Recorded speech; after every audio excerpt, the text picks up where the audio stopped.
Know you got a hold of me like I never knew. Feeling that chemistry between me and you. Cause you've been on my mind all day and making moves all night. What you gonna do with me? Whatever you want to. Take five, feeling hard to explore ya. The wrist and the chills to your veins. One touch and a look and it's over, just a taste. You know I wanna love ya. Yeah, I like it how you do. You are like no other. I can't get enough of you. Pull me closer, skin to skin. Make me feel alive. You know I wanna love ya. Yeah, I like it how you do. There's no one like you. There's no one like you. There's no one like you. There's no one like you. There's no one like you. You've exceeded all my expectations. When I'm without you, I'm losing patience. More than just someone, everything I want. Something about this love, I just gotta say. You know I wanna love ya. Yeah, I like it how you do. You are like no other. I can't get enough of you. Pull me closer, skin to skin. Make me feel alive. You know I wanna love ya. Yeah, I like it how you do. There's no one like you.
Welcome back, ladies and gentlemen. We are getting close to the end of the main season. Well, I say close to the end. We're already slap bang in the middle. It's day 4, and here with the EU region, I've got Gary next to me, the man with the greatest beard, but definitely a shine coming from his head. I'm sorry, the bold joke had to come out. It's more the Gary that got me. It's Jerry. Jerry, we're all right. I saw an A in your E somewhere. You're not the but only one to do that. It's really strange. But no, I know you know my name is Jerry. These things happen. But thank you very much. So good to be here, Hyper. I'm glad that us Brits finally get to share the mic together as well. It's been a long time coming. We're both nice and rosy from the heat, which is nice to see. It's feeling nice. Well, okay. You know what? I spent half of last broadcast talking about how hot it was. I'm going to make sure I don't do that today. But things are going to hot up in the server today, aren't they, Hyper? Oh, they seriously are, and I tell you what, we have a Group A masterclass ahead of us where we do have some of the top teams in one singular place. It's Polestar and Aimers ranked 1 and 2 together in one room, and when you say that out loud, it is some of the best feelings in the world. Like, don't get me wrong, this is still a stacked lobby because Makeshift and 200 Books respectively. Makeshift second, 200 Books second in their day 3 matchups. That is a stacked lobby in respect to their group. So this is already a stacked start. I think the definition of stacked is giving Books even more of a good time, but what a way to kick it off. Yeah, every single team here has the form factor behind them. They recently climbed. Every single one went up at least 1 or 2 places. Pulsar and Aimers, like you said, right at the top there. 200 Books just breaking the 1,000 points mark, it would seem. And Makeshift had a really nice climb after a impressive performance on Wednesday that we got to watch over here. I had the pleasure of casting them as well. They were fantastic. They pulled out some really great games. One particular one on Seoul that came first. So they do have it in them. They are bringing it back. And they are a team that we looked at on paper and said they shouldn't be the last place that they found themselves after week 2. But now they're starting to make that climb. So yeah, very impressed by them. And it won't be easy for Pulsar and Aimers because, of course, they have to contend with each other and these other teams in form. Yeah, and especially in a 3v3v3v3 situation, got to make sure we have the correct number of threes there.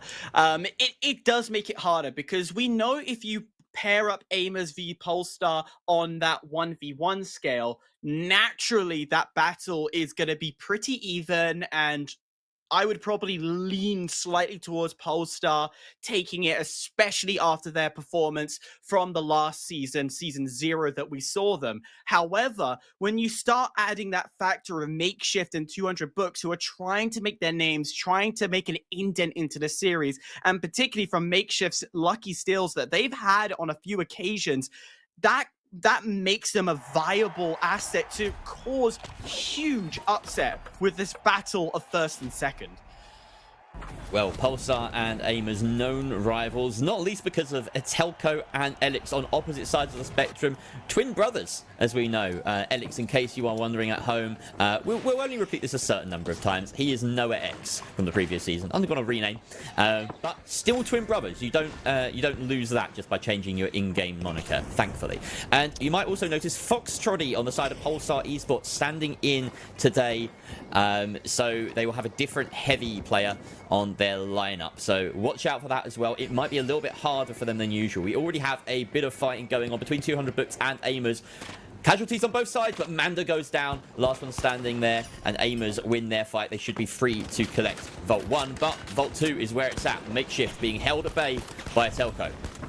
Yeah, Selco is an absolute demon. We talk about him time and time again in everything that we watch. We know that the Embark team absolutely love him as well. I don't know if that's a little bit of bias, but when it comes to his aim, it is undeniable about what this man is capable of. So that is definitely a player to keep an eye on, and especially when the pike's in hand. Yeah. Yikes. Yeah, the pike has been so popular this season amongst the mediums that are in this server, in this competition. We have the B cash out being started here. Alone in Paris, and Makeshift are chasing them down. Metelko finds his kill, but you see Makeshift going down. Makeshift going down to 2 players. Velo being taken down a smidgen or 2. Here we go, getting in on the action. That glitch will do some self-disabling to Lasky, but at the cost of a fantastic wipe there. Excellently done, just disabling everything on Makeshift. They picked up the pieces, made it look easy. Yeah, Makeshift were just caught out well, while we saw how quickly Pulsar just singled out a lot of the Makeshift players, and over time it was just take out the first. Now that you bring that second player in because that 1v1's been completed, now you add that third player, and it's just all downhill for Makeshift, and they just can't do anything from that. Manda, the last one standing here amongst 200 books. Aimer's doing exceptionally well. Look at the cash out manipulation. That is not a cash out spawn. They brought it up from below with the power of that winch to make it really difficult, and they can hold the high ground. Now they're trying to close down on Manda and Strike. They managed to get everyone up here 200 books. I believe that might have been a coin from one of the remaining members, and they have grouped up together. Aimer's now actually on the back foot as Sugi finds Elix. Now 3 versus 2. The timer is definitely in 200 books' favor here. They've got about 30 seconds to try and stick this steal. They're going to send Krieger Blue to do just that. Well, they just lost one of their players as well, so now Sega taking it to the floor, and that's a complete wipe. 200 books. They thought they had an open book here to go for the steal, but it's not happening. Now Aimers have to deal with Makeshift, who've decided to third-party the entire thing, and now cash out drop to the bottom. So one last push if you're Makeshift to try and steal, but it looks like it's not going to happen. Wow, well, that was maybe a blessing in disguise for Aimers there. Makeshift deciding to try and make something happen last minute, but all it did really was stunt 200 books approach. In the meantime, Pulsar Esports have gotten away with a pretty much freebie over by Billboard, so they'll be very happy with that. You see that quite a lot. A lot of teams just don't want to approach that side of the map because it's so easily guarded from afar. And that pike, we saw a Telco leveraging maybe a few too many warning shots, put people off. I tell you what, this should be an interesting battle. I think I see 3 teams all trying to push to 3. No, I am mistaken. It is only 2, but the 200 books will now have to face the #1 seeded Pulsar as the shotgun really does the damage it needs to. But unfortunately, our new heavy from Foxtree not lining up the same way as his Co's. A good position here by Lasky, very patient. It's typical of his behavior here. We see those Strike getting the better of a Telco, and now he has to dive in to try and bail Foxtrotty out of this to 1 versus 2. Instead, though, Strike lands the damage exceptionally well while flying through the air onto Lasky, and we see Manda win his 1 versus 1. The light beats the light, the heavy beats the heavy. 200 books just better on that occasion. Yeah, and I think what didn't help is the hesitation we saw from Lakeski as he didn't push in, he didn't get involved. He's got a weapon that isn't designed for range, so I feel that was the mistake made, and 200 books says, thank you very much, we win the vault. But if that was a cash out, that would have been critical, and it would have allowed, essentially, if it was in critical mode, 200 books to win the entire cash out itself. Unfortunately for them, they got a big defense ahead of them. Talking of defense, you unlock critical mode. You unlock critical mode when you complete this game 100%. And it's like the... Oh, that's a terrible joke. I shouldn't have interrupted you for that. That was so not worth it. Continue. It's worth it when you can point out when aimers have just stolen the best site to hold down and lock. That is the hospital. And I tell you what, that hospital point is also near the roof. Yeah, great vantage point here. But we see Gramka doesn't want to waste any time, whips out that KS-23, finds a kill, or with the assistance of Elix and Roma, he does so, and now they can just shut down this route over. They don't even worry about getting the clean wipe. They're more concerned with preventing any further assault on their position. It's already half the timer elapsed. We can see Sugi hiding inside the elevator. He finally is located by Elix, who takes a bit of a beating, but Roma is there to clean it up. Using that LH1 as well. We haven't seen this on the light in a very long time, but Roma trying to make it work. Tell you what, I'm seeing Pulsar struggling here. I'm watching their health drop down so low multiple times. They've had to disengage away from 200 books, but now Lecto Going for the cheeky steal. Is there anyone around to cause some chaos? There's the burst of flames, but the gas will do the job. And Electo is taken down. So will Fox Trody as he falls. And it's down to Lateski. Where is this 200 books come from? Oh dear. Well, Lasky's the last one. And that is the wipe. But in come Makeshift, fully fledged, with only a few seconds to try and stick a steal. That could work against them here. The damage comes out, and it is enough from Velo. The Shack could protect their cash out for the time being. And Makeshift even suffer a wipe in the process, leaving only Aimers, the last ones in the lobby, as they come in to clean up the pieces. An interesting situation. Now they are well in front in both kills and cash, and now in control of Seoul. You know what? That last second when Aimers got the final kill, I bet they were looking around going, hello? Anybody? Did we just kill the entire lobby? But I want to bring it back to Makeshift and their last-ditch attempt on that last cash-out. I'm not mad at that. I respect that they went for the last-minute lunge, see if they can cause the disruption. Oh, God. The LH1's still powerful, ladies and gents. That was brutal. Yeah, Lasky getting Season 5, Season 6 PTSD there. That's some really nice shots. Yeah, I mean, it's been around for a while, but yeah, it's very much past its heyday, but it seems Romo's making it work. The controller player, really brutal with this weapon. Finds a second onto Krieger Blue. He's just collecting kills, doesn't matter who. But that's the player with the box, grabs it. Telco, though, finds the response, and the second onto Strike as well, fending off everyone. But the plug was there from Roma, and that's what's most important. Two players now up to try and defend it. Well, they might not even bother here because they can hold on to B. They've got both cash outs to their name right now. Yeah, why not have both and defend one? But right now, this big fight that's happening at A is almost feeding into the Aimers here because they're squabbling over 1 point. They're not even fighting the Aimers here. So both sides essentially handing it on a plate, but both sides being contested only briefly, but very quickly. Who's there? 200 books getting involved.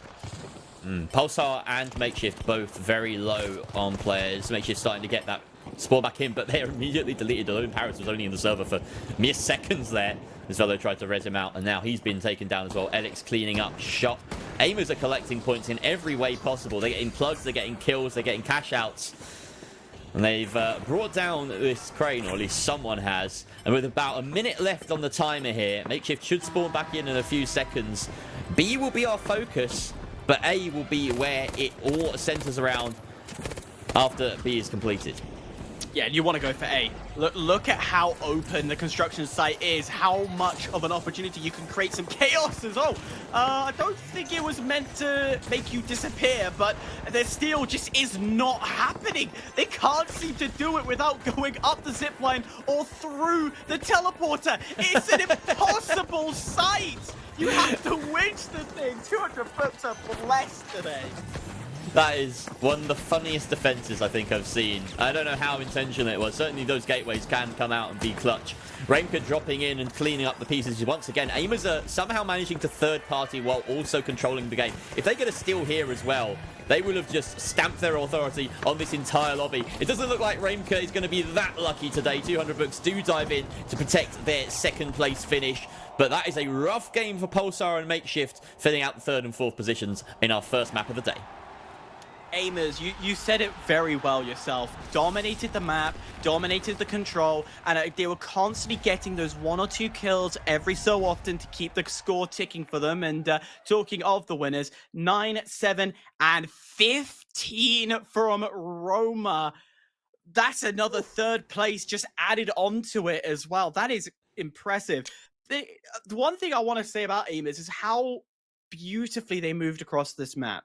They quickly got to the vaults, quickly scooped up, pushed away, not necessarily getting the wipes, but it was enough pressure to force their opponents off the point, so then their other teammates can then quickly scurry the vault away, get it onto the cash out, and then retreat to the point. Final position, that's where they played a little more risky because they knew everybody wanted to attack the middle.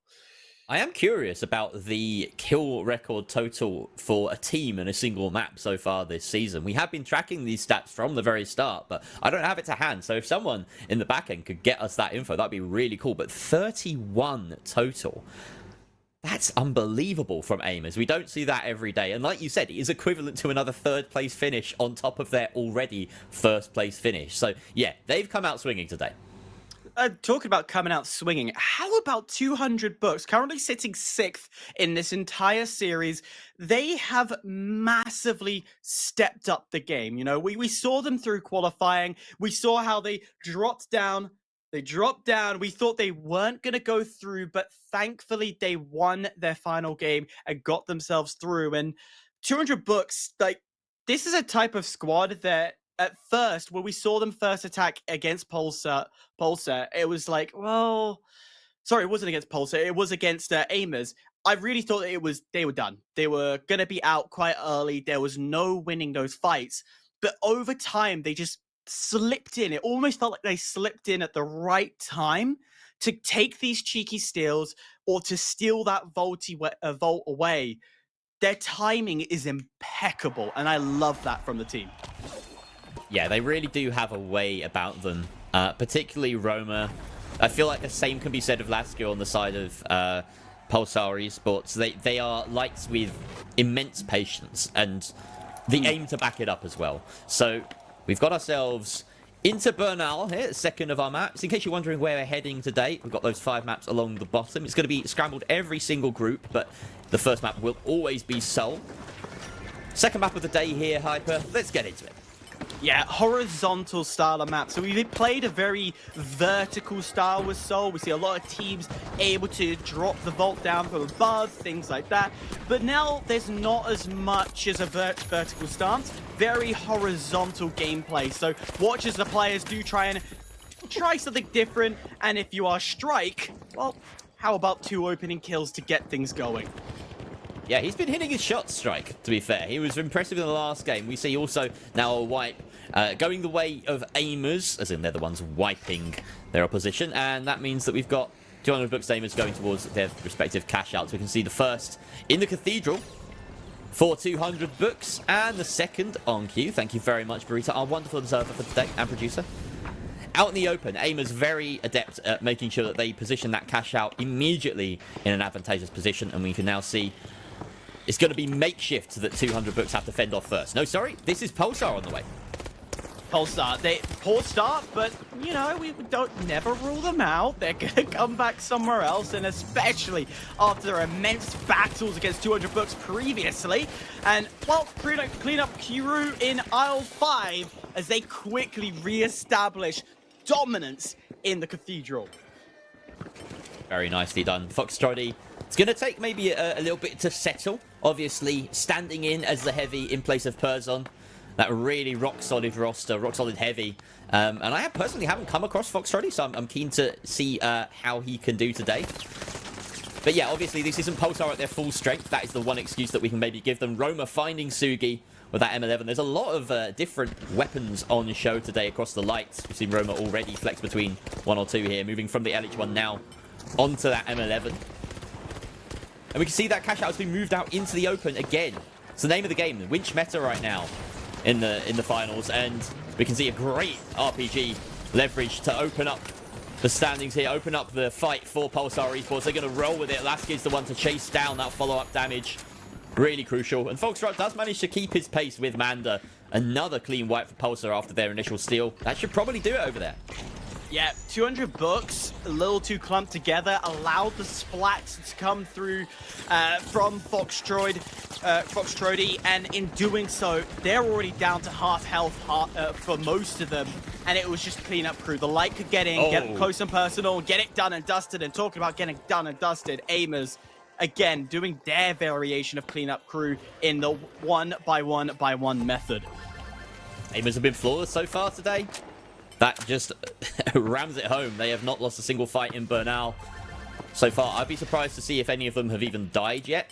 Haven't been keeping as close track of that, but they'll move very comfortably onto the next wave of cash outs. They're even further ahead than Pulsar are after their collection with, what, 4 extra kills? Or maybe that's the plug money as well, factoring into that, because Pulsar did have to steal theirs. And everyone seems to be clustered around 4 for the moment. I really wish we had better options for depth of field in this game. It would be really nice to see how far away each player was. But yeah, this is just another clean 3 versus 3. Not as much third partying going on as we saw on Playday 3. No, I think we're respecting the boundaries this time, and, you know, particularly, we know Pulsar and Amers, there's a little bit of respect between each other, but at the same time, they also don't want to face against each other. That's why we haven't really seen these two teams collide yet, because of the amount of respect, and they know if they try and fight each other, that chance of winning just goes down the hill. So I'm seeing the tacticality from both of these top twos. Okay, a smoke still being attempted here by 200 Books. Unorthodox, but works in ranked. It can work here. And we can see right now, Makeshift have made the call not to contest it directly. They want to try and go for these kills instead, so they have allowed for that. That's still to go through. They're going to try and catch them in transition, but I say, honestly, 200 Books have had a chance to set up. Alone in Paris, though, finds the opening kill. Manda with a trade back. And now Velo trying to land these shots, but he can't. And he's punished for it. Strike comes in with his incredible game continuing so far. Tops up his team as Makeshift have been wiped out. They have to withstand now the third party of Pulsar Esports. Pulsar will take advantage of the damage 200 Bucks, and in doing so, why not get involved? But most of the players at 200 have height advantage, so they can overlook. But now there's a one-on-one, 1v2 engagement. Electro, Atelco,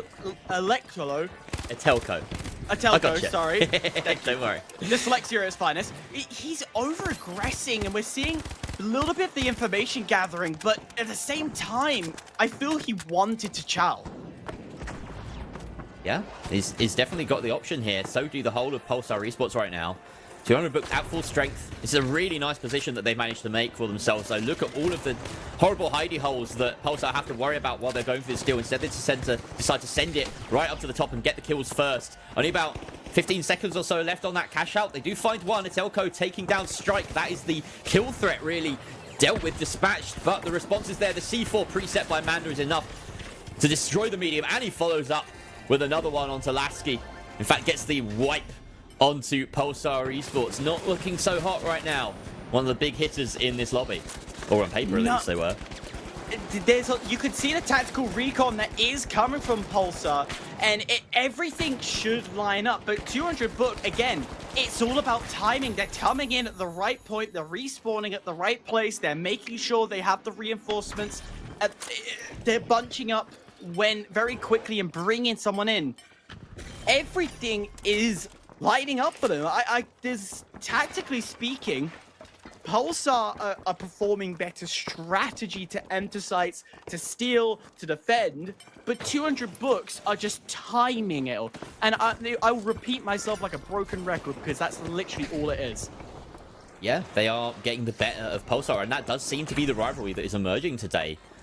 While Amers are starting to run away with things in the grand scheme of it all.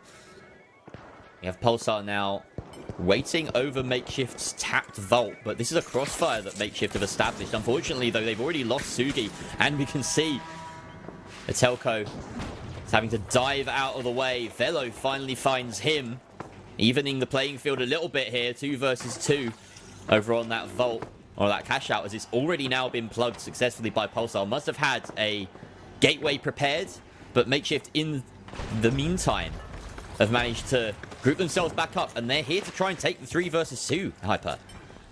Why not? Why not go for it? If you have a man advantage, you're gonna take it. Oh, there's the res though. Dropping in from above. Sugi able to hit the shots, finds one, says thank you very much. Quick heal. That healer's been absolutely dominant, but his Fox Troy able to get the kill, but the shields go up, and it's all looking towards Makeshift right now as Electo's left alive. He has been dominant in the field, but when you're left against 3, no matter what the skill is, you are gonna lose. Yeah, Pulsar really struggling there, as we continue to say. We see 200 Books effectively get wiped there. Manda left on 1 HP. His days are numbered, surely. There it is. Aimers continue to roll on the forward. If they secure this, and it will only be about 40 seconds from now that we get that final klaxon sounding. If they hold on to it, they are guaranteed that first place finish. And it's really just a fight for second. But we do have Pulsar Esports deciding to change tack, to go for their direct rivals in Aimers and try and take A head on with about 20 seconds left to try and steal this Hyper. Why not? Why not go for it? Goo goes out, shield above, try and get the cover, but look at the jump coming in. Aimers dropping in, getting the damage done. We're already seeing one, the light, the heavy, Electro left alive, and the battle we've been waiting for done within seconds. And Pulsar eliminated, and they will not see themselves higher than third.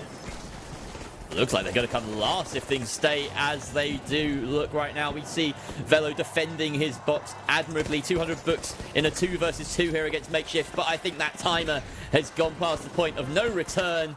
They will just about cling on to second place. Pulsar dropping all the way down to last. It's a bit of a fall from grace for them, but very happy times for Aimers fans. Yeah, Aimers are on fire. They didn't lose a single fight that came towards them. And I'm surprised not the entire team weren't at double digits for the amount of fights they did go against.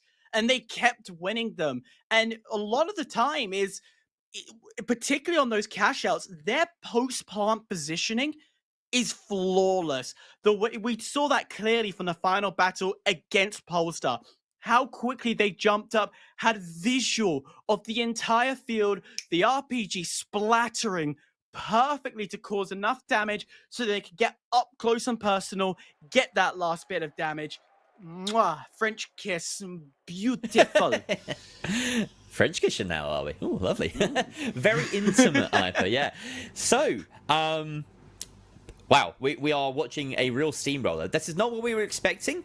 I would say, of course, the kind of excuse that we put out at the beginning, and obviously Pulsar won't want to lean on this too heavily, is that they are playing with a sub today. But in a day where you're really expected to try and kind of show up against your bitter rivals, really, or maybe not so bitter. They're quite friendly rivals, I would say, between Pulsar and Aimers. But either way, your rivals at the very top of the standings. This is a day that matters a lot, not just to put yourself ahead, but to deny your competition those points that put them in really good position for the seeding in the next stage. So yeah, it may be looked back on as a missed opportunity, but there's time to change that. We still have 3 maps to go, and if their luck is going to change anywhere, Hyperactive, it might be on Fortune Stadium. Yeah, especially when the fortune is around the corner, and we know how beautiful this map is laid out. We know how powerful these locked positions are going to be. That lovely Sector 5 area, the backbone of the map, where there's one entry in and well, technically 2, but let's be real, it's one entry in and one entry out. That if you get that site, get it on a lock, that may be where we start to see teams like Pulsar and Makeshift jump up because of that post it's not plant, isn't it? Post cash out position. Yeah, yeah. We can't use our normal FPS terminology here, Hyper. Yeah. We have to talk in terms of money. We've got to be businessmen. I'm still calling it plant. I'm calling it post plant because they planted the vault into the cash out. There we go. It's close enough. It's close enough. Yeah. All right. Well, some great shots here coming up from Elix, who's moved on to the Scar, or the F-Car, to give it its proper in-game name. We all know it's a Scar, really. Reimka finds one. Roma trades back, and we're in a 1 versus 2. Elix the last one alive. And no, Roma back up in the fight as Elix does find that defib. Shooting him out of midair, almost finishes him off. And in fact, the DMAC, greatly done to close down that final kill. But there's still plenty around him. We've got Makeshift on the top floor. Velo, it looks like he's taking a bit of a beating from Roma, who finishes it off with a punch. Sugi, the last one standing for Makeshift. Does he have a totem in his back pocket? No, don't think he does. So he's now on a 1 versus 3. It's going to be rough for him. Yes, Sugi's going to have to just play time, and immediately this early on to coin is horrible. Remember, for those who are new, you only get 2 coins, which are essentially like a quick respawn. And talking of quick respawns, how about a quick steal early on as Aimers are starting things off strong? They say thank you very much. We're going to take control at this point.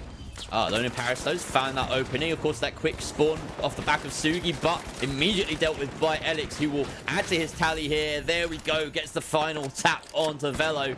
And again, Sugi, the last one standing. He's invisible. That's what's going on. And he does manage to get away with one. But Elix, again, will find his third of the fight. A clean sweep against Makeshift for the French medium main. Well, if you need to learn about how to shoot, just watch Alex, because right now that aim from him is exactly what the team expect from him. He's been able to solo hand the entire situation. But talking of not so solo, but a bold push together, the rivalry between 200 Books and Polestar continues to burn up a little bit. As already we are seeing one player down, the medium disappearing, and this makes it harder for Polestar to try and win these battles.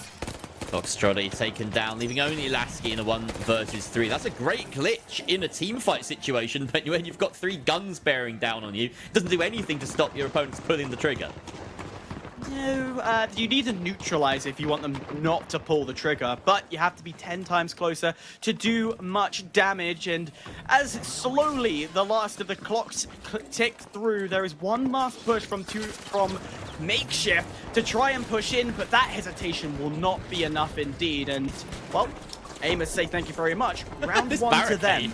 That barricade's doing some heavy lifting, just completely blocking the pathway of Velo. No chance of closing down that cash out to try and go for the steal. This fight is lasting far longer than it should, and Elix is there to put an end to it finally. He must be on so many kills right now. If we could get a quick flash of the scoreboard before we head on over to the next cash out. 6! Wow, we're not even halfway. We still have 40 seconds before halfway. I'm lucky if I can get 5 on a normal game. Getting 6 in just halfway through, I don't know if he's playing Kill Race right now or if he's actually playing Pro League.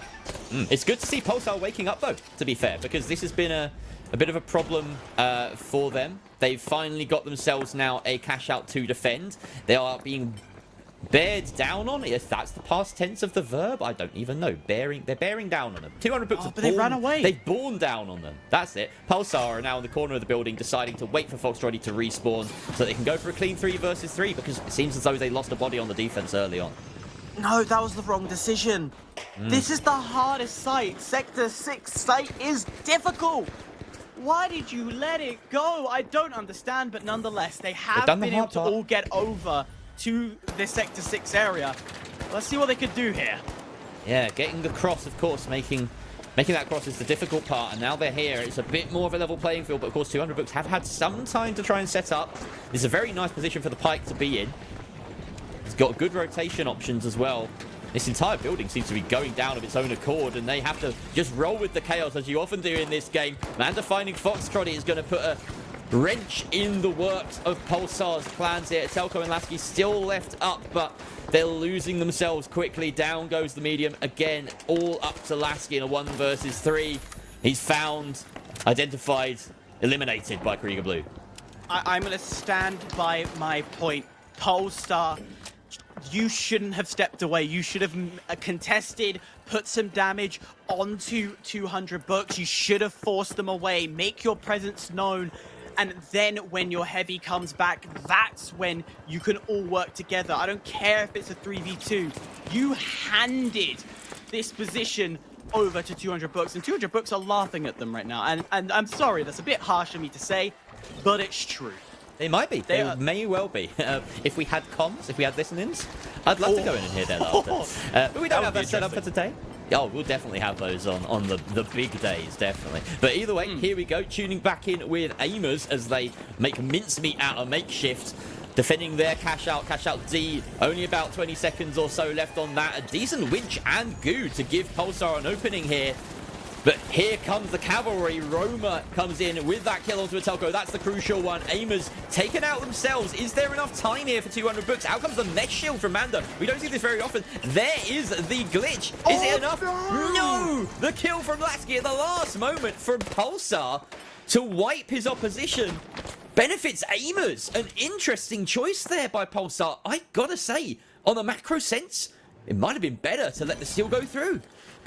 If hindsight's very 2020, because we know that 200 bucks in terms of points are behind both Amers and Polestar. So realistically, they could have let that go. But when you're so hyper focused in the moment, I'm not surprised that we see Lasky decide to take that kill, deny your opponent from getting further ahead. But that was too close. 200 bucks could have had it. They should have had it. But that glitch was perfect. Yeah, well, Lasky. Aimers, Guardian Angel as it stands, and now we have some very clear divides in that exciting bar graph on the top left of your screen. 200 bucks and Aimers well set with these final 2 minutes to try and vie for first. Kills from Roma here, and Remka rather. He's the one who collects that at the end. Will cause some problems for Makeshift as they move this vault on up. And this is Aimers' opportunity to take the 3 versus 2 before or maybe just after it gets plugged. They will know that Sugi is in this room and Roma is hunting him down. Well, why not go for a cheeky steal as soon as it's planted? But in doing so, I don't think they've realized there's a damage just come through, but the kill will say, well, Sugi, you're not coming to tap this.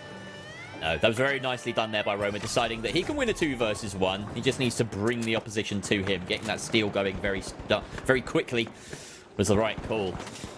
And it just seems like Aimers are making all the right calls today. Elix, though, finds 1, finds 2 after his teammate's taken down. Does have to contend with Sugi potentially, but he gets the res. And Raimka is watching over the light, who's just vying, biding his time, waiting for the entry point, maybe to get his teammates resed, but it's going to probably wait for the coins instead. We tune back in over to Cash Out A now, where it's all going down between Pulsar and Makeshift, or Pulsar 200 books rather. 3 versus 1 though, as 200 books left only with Strike alive on this final attempt to steal A. It looks as though Pulsar might be clawing their way back into this, but it would only put them in 3rd, and then they'd have to fly on over to the other side of the map to try and fight for 1st. Yeah, it's a very impossible task, but there is a very, very small offset, and both these sites aren't too far away from each other. So if you are Pulsar, it's possible, but you've got to make the commit now to go and run, get to your opposing side, create the chaos, and basically take control. That's exactly what they're doing. They're rushing in. They could do this. They could go for a drop down, maybe go for a DMAT steal. Here we go, down to the bottom. This is very winnable. They have the 3 versus 2. Aimers are only just fully recovering. Rapist taking flak from elsewhere as well. They are busy. Roma finds the crucial kill onto a Telco mid-steal. Down. And now I don't think they can follow up. This is great play from Aimers. They haven't lost a single body yet. They have recovered so perfectly to deny Pulsar this comeback potential. But the res has been there. It's once again a 3 versus 3. But now in comes everyone in the lobby. It's utter calamity around Cash Out B Hyper. No way in hell do Aimers lose this one. Way out in front for the 3rd time of asking, denying Pulsar the comeback. I don't think Aimers has lost a single battle, even when multiple teams come along. They have won the site. They have, have they actually been wiped is more the question. And the answer to that is no. They have not been wiped at all in today. That is nuts to say, but it goes back to how well they are playing. And once they got those first 2 cash outs coming in, and they very quickly get the first cash out done, you could see them get more comfortable. You could see Aimers almost relax in the way they play. It's not frantic. It's not kind of rushed. It's all coordinated. Unlike Pulsar, where you can see a lot of their movement, there is some strategy plays. They're going by the book that they have, but it feels, I don't know, when you watch it, I don't know, it's hard to describe other than it just feels tense right now. And yeah, as from like years of watching multiple gamers and multiple games, you kind of see it. But from the naked eye and to probably the viewers, I don't know if you can see it in the same way I can. I don't know. It's a weird thing, but I can say I know it's tense. I know what you mean. Yeah, I think you've got to give our viewers here some credit though, and a lot of them are big fans. Have been watching all season long, and they can tell when teams exude confidence. That's what it really feels like right now for Aimers. 200 books as well. Let's give a moment to them because they are quietly going about their business. Another 2nd place finish for them. Across the past couple of Playdays, they have not come last, and that is a really important important thing in this format, because the top 8 teams go through to the next stage. And if you're avoiding final place finishes, then you put yourself in a very good situation, because it's only 12 teams in the league, so you're very likely to be ahead of those bottom 4 places. And yeah, they're doing nicely. They're taking advantage of the fact that maybe Pulsar are having a bit of an off day. Not a single position above 3rd have they finished yet this match day. But as we head on over to Vegas, I mean, we talked about Fortune over on Fortune Stadium, as you would, but now's the time to start gambling. If things aren't going to go your way because of luck, you've got to start putting it in your own hands. Yeah, put the coin in the slot machine and see what happens. And the least skill based of all. The least skill based. Yeah. all RNG. But the one thing to note here, and I'm trying to do the maths roughly in my head, but 200 books, they could, in theory, if the events continue the same, could overtake Pulsar. In theory, the maths is a little off here. Yeah, because live maths. Maths is like the bane of every caster. We try and look at standings and be like, yeah, this could happen. No, there's no way we manage it in the moment. In the moment, though, right now, aimers are really struggling, which is interesting to say. We haven't said that really much today. There they are. That's that wipe we've been waiting for, and it's at the hands of 200 books. The one side that we've said so far have been quietly going about their business and maybe improving, are starting to maybe surpass our expectations here. If they are, I am not going to say no. As I said, they struggle with the qualifying, and from there, they've just got better and better and better, learning from their previous mistakes. And I would say today, we shaped this matchup to be one of the biggest matchups for today. And, well, it's not disappointing indeed, as 200 books, they've got that cash out running. We're seeing that Makeshift, well, they're not doing bad. They're getting the kills. It's just finishing it off. In comes the dive from Sugi to help his teammate out, but 200 books have control of this position very neatly. Makeshift losing bodies, losing HP. They died a death of 1,000 cuts there, it felt. Strike there to clean it up. Krieger Blue with a lot of damage output over the course of that fight in particular. You can just see by the numbers of the combat score right now, 200 books really winning all their fights. They've only had a couple to put ahead, but yeah, they are nicely advanced now with this cash out in a really good spot as well. They can control the top of this map. Aimers have decided to go for the stage objective, cash out B. It looks as though Pulsar closing in on their position. Looks like that cash out is outside, so no surprise for aimers. Putting outdoors means they can have an ambush position prepped and ready. And talking of ambush, look at the dodging that was coming in. Roma left alive, able to find one. Is there a second? No, out of bullets, but both of Pulsar is low on health. There's an opportunity here. Tries to put more damage in. One more there. Needs to get the reload. Thank you very much. Is there one more? There's the res, and he does find the Telco. He's in a 1 versus 2 there against some very low HP opponents, and he's waited. Nicely, Reimka has managed to coin back in here, and now they can pinch down Lasker, and that is the wipe. They had to be patient about it, but Aimers managed to whittle down Pulsar Esports on the defense there. The timer elapsing during the course of that. They grabbed their first vault, their first cash out rather. And it seems as though 200 books, they've been fending off everyone. They could not put a foot wrong over here on Vegas so far. I tell you what, I feel aimers need more pressure right now, because 200 books are proving, I would say, and this is a bold statement, they're the better team right now. Even though aimers have been winning, they have not had the same pressure as 200 books have had over the last 3 games. So let's give credit where credit is due. They're fending off a lot of people. Yeah, and they're, you know, coming into the day is possibly 3rd favorites as well. So you've got to give them some flowers. Here we go. Second wave of Vault's about to initiate, and Vault 4 going to be tapped here by Lasky. Seems as though Pulsar might have a relatively quiet time over here. It seems like everyone's heading over to the already initiated cash out C, being defended by aimers right now in the car park. Maybe we can hop on over there to see what's going on right now, because there's a bit of a fight, a bit of a tussle. Lots of bodies being lost. Why not? This is what usually happens in a car park. A little bit of road rage gets kicked in, and 200 books get wiped. And now this leads to an open opportunity. And, well, in the background, we just saw Pulsar getting a very easy plug in, but it's now Makeshift as they try and clear off the last of the aimers. LEX left alive. Roma now left alive as his quick respawn comes back into play, great but winch. the winch comes in.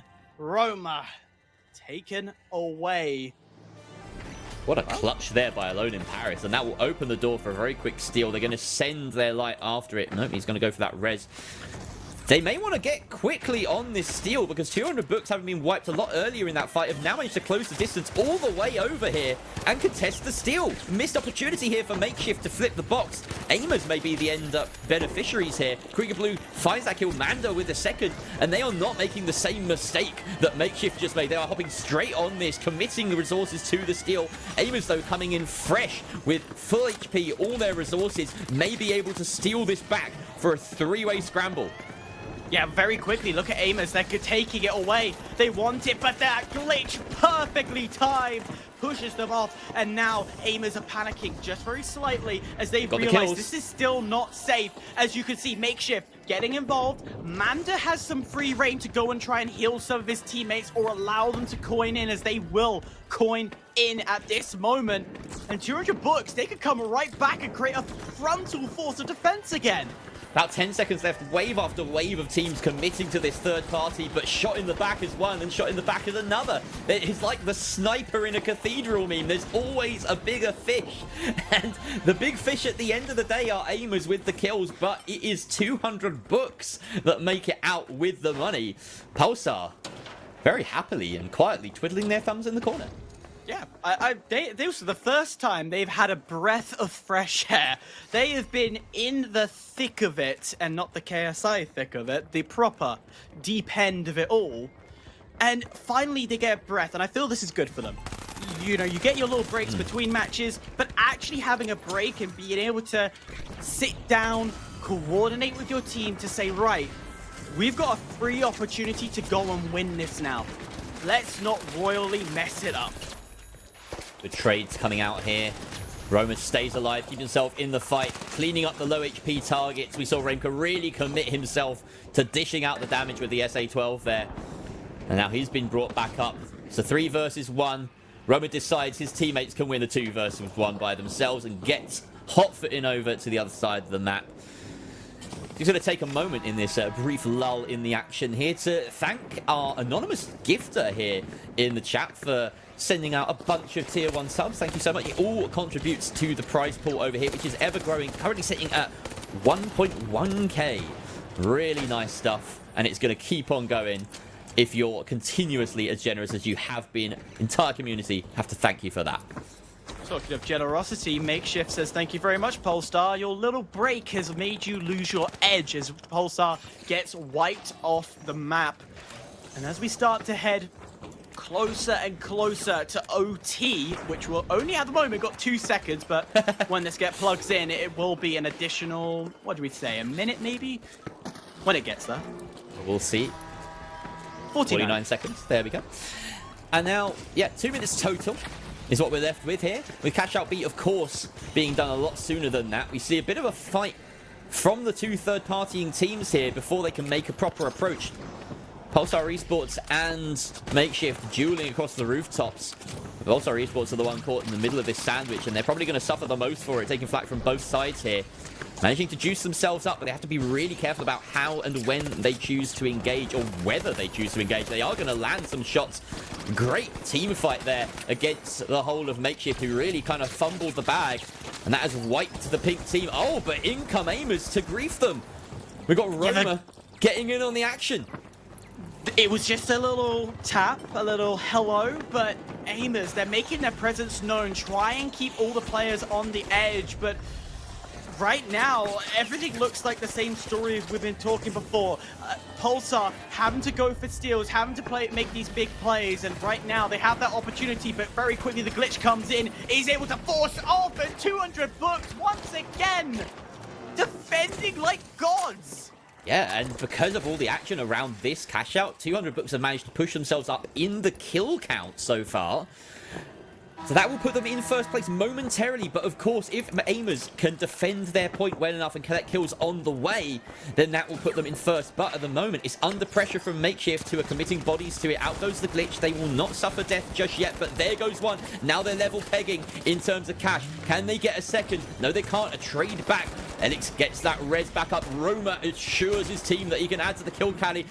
But in come 200 books. They need to get kills as well. That is their only mission here. Krieger Blue and Strike find theirs. They're putting aimers out of it as well. Elix, the last one standing. And of course, if it gets stolen, then this is huge for 200 books. They don't even mind if they're the team stealing. They're probably even going to let Pulsar go for this because they're going to finish in first place. But no, maybe not reading the macro. There's the steal. They let it go through and they collect the kills afterwards. Exceptional macro play coming out from 200 books at the end.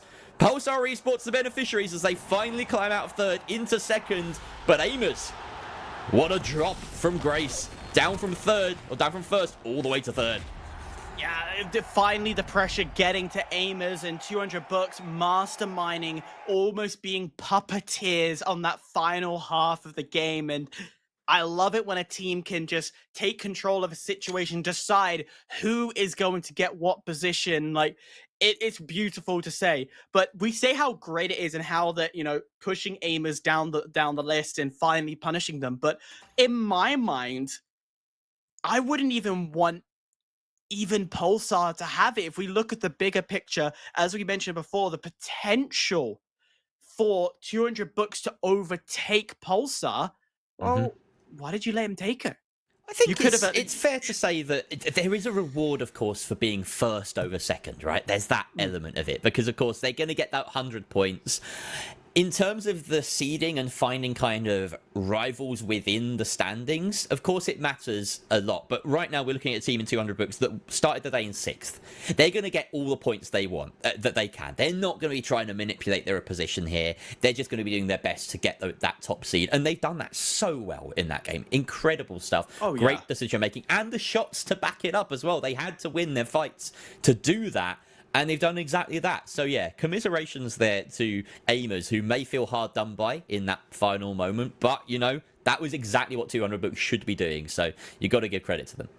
Yeah, 100% give credit to them. And, you know, aimers are going to look at this. One slump, they've gone first, third. It's not the worst. It's not the worst. And you can go from this situation and look at Monaco, which is our beautiful next and final map for Group A. And you can look at this and go, well, you know what? Screw it. We're going to go all out, take first once again, and go for one last glory. They absolutely could. It's certainly within the realm of possibility. I do want to see, personally, I want to see Makeshift make a bit of a change here. They have been languishing. We haven't been talking about them much because they haven't been performing as impressively as everyone else. That's why they've landed themselves in 4th a few times. A few more than a few times, in fact. But they do have potential. We saw that last Playday. They are in a very tough group right now. So if they can grab at least one first or second place finish from the day, they can be pretty proud of that. Great shot coming out from Alone in Paris to open up the fight here. And Pulsar Esports diving onto that crane, managing to res Lasky back up so that they don't feel the burn too much from that opening frag. Paris, can we trade aims for a day? Can I just have that aim skill? That's all I'm asking for. Talking of what we all asked for, Makeshift, they've got a cash out running here. They've opened things up to, well, start on their side. And I'm sure this is going to be a big smile on their faces as they have been progressing so much over the course of this season. But this is where the stump came in, as when you have to no aim and no scope the entire thing, it doesn't always hit the right way. No, but right now, Pulsar Esports are wiped. That was a nice cleanup eventually there by Makeshift, and yeah, they've started off on the right foot, getting their plug early. Well, a lot earlier at least than this B catch-out has been initiated, just there by 200 books. So there's going to be a bit of cash-out stagger, considerable stagger across the rest of this map. And that's nothing to do with third-partying at the start or anything like that. It's just a longer fight at the very start.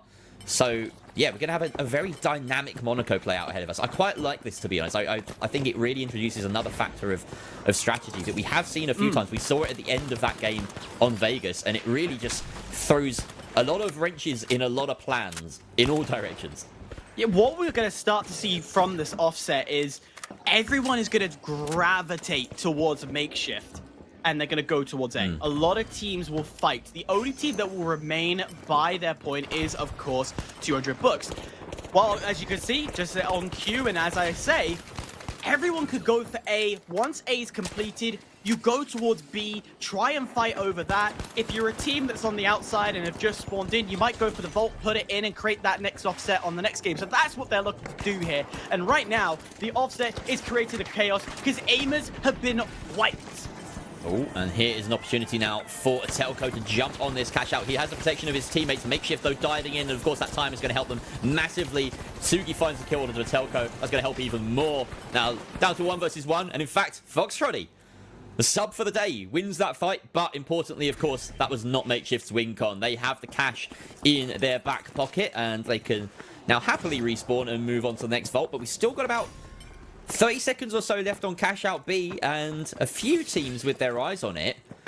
I say that. It looks as though, actually, no one's going that way. And, in fact, aimers are just getting started on the next wave of cash outs instead. That's a bit odd. Yeah. But I tell you what, nonetheless, aimers are looking to guarantee in a way, a victory. Have that early advantage, get the early start on the vault. There's a steal. Pulsar sticking the steal, but I think they may have left it too late. So yeah, just unfortunate there for Pulsar. They've lost 2 last-minute steals in a row. And some great kills coming out from Makeshift to back it up as well, as they clean up shop. They're actually on fire right now. Their kill tally must be humongous as we go into the next point. Look at that. They were fighting off third parties, and they even got involved in that last cash out as well. They're dominating this lobby out of nowhere. They've been quiet all day.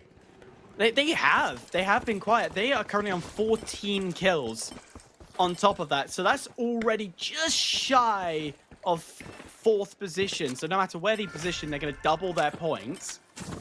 But again, we are seeing teams who, as I said, who are a bit far away from where the battle should be, going and taking this vault and putting it in and trying to go for that security. I'm surprised we're even seeing battles around this vault with such huge offsets. Yeah, like I said, it throws a lot of wrenches and a lot of plans, and the macro is all over the place right now. It's just about winning your fights.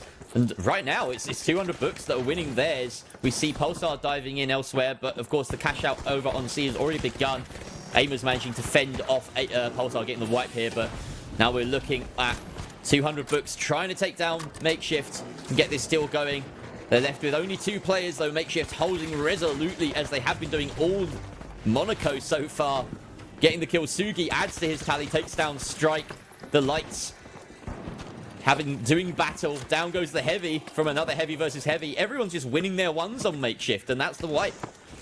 It is the wipe, and it was very much ring around the roses, but one has to fall down. Talking of falling down, how about this? Aimers, how much fighting, how much did you see in the feed from them from that last moment? I'll answer that for you. They basically had a free sight. They did nothing, and they're right in this game. They're gonna steal 2nd place off 200 books, and wow, you know, from first to 3rd, 2nd place doesn't look too bad. They could even get a steal here on D if things go their way. Of course, Makeshift have been tough opponents. This winch, though, does not bode well for Foxtrotty and co. There's a bit of a drastic kite away here by Makeshift, leaving it out in the open. And, of course, with the barricades in play, this could benefit Foxtrotty quite a lot. That distance has to be closed, but Makeshift do have a cross angle established, and they force one off, but that's a very quick kill. They've got to throw more bodies at them now, but Makeshift, of course, have been pinched from behind. 200 books take them down. And that gamble's not paid off, but Roma taking out Foxtrotty. Aimers getting in on the action here to take out Pulsar Esports. That's the wipe against them. No steal successful. Pulsar and Makeshift now both wiped entirely. 200 books coming in to try and clean up the pieces and get their last-minute steal. Is Aimers are stacked up on the box. They've got 3 bodies on top of it, but down comes the glitch barrel, and that's huge for the kills on 200 books side. Do they have the time to steal? I don't think they do. I think Makeshift have somehow... No, they do. They stick it, and Makeshift lose that cash right at the death. 200 books, who have already deposited elsewhere, claim yet more money for themselves. But now that money's been stolen by Makeshift. That's losing my great. mind. It's a little trade back and forth, but it tell you what, it means Makeshift have to go back to square one all over again. And in my heart, I want to see Makeshift at least get second. Do you know what? I actually want them to win this one. The way they've been playing is phenomenal. This is exactly the Makeshift we saw just yesterday, not yesterday, on Wednesday. How well they were putting forward, and it's phenomenal. Meanwhile, Polestar able to take down 2 of 200 books, and just trying to get the third, and that will do it all for them as finally the cash out goes in, and we have a 48-second OT. There we go. An attempted steal coming out from Aimers, but they're going to fall off of it as they receive some knowledge of where Makeshift are holding from. And yeah, we Brits do have sort of terminal underdog syndrome here. It's hard not to back Makeshift in this situation. Rainker, though, finding Sugi right in the back is going to shut down that potential. Velo, though, does get the trade onto Elix. It's a 2 versus 2 between pink and purple here. Roma, though, cleaning up yet more as the heavy is taken out. Alone in Paris, the last player to hold here, but he has gas on his side and time. The winch to take it out of the gas's reach. Very smart hit by Rainker. He needs to get on the steal straight away. Jumping in is Alone in Paris, but the cover is there from Elix, and the goo should be enough to protect them on the steal. But no, Sugi getting into position, putting him off, and causing some problems with that goo potentially means that Makeshift hold on to first place, and they go into the final minute or so hoping that the rest of the cash goes their way. The goo did upset. The goo did its job, and it landed perfectly in. Aimers just couldn't get the job done. And as we head into overtime, Pulsar have an opportunity. Glitch goes out. Look at Leisky. He's got an angle, finds one, unable to get the second. But I tell you what, it's good enough because it has forced players away. Now the entire lobby going to collapse all onto this point. Just have to be patient here, Pulsar. Just be patient.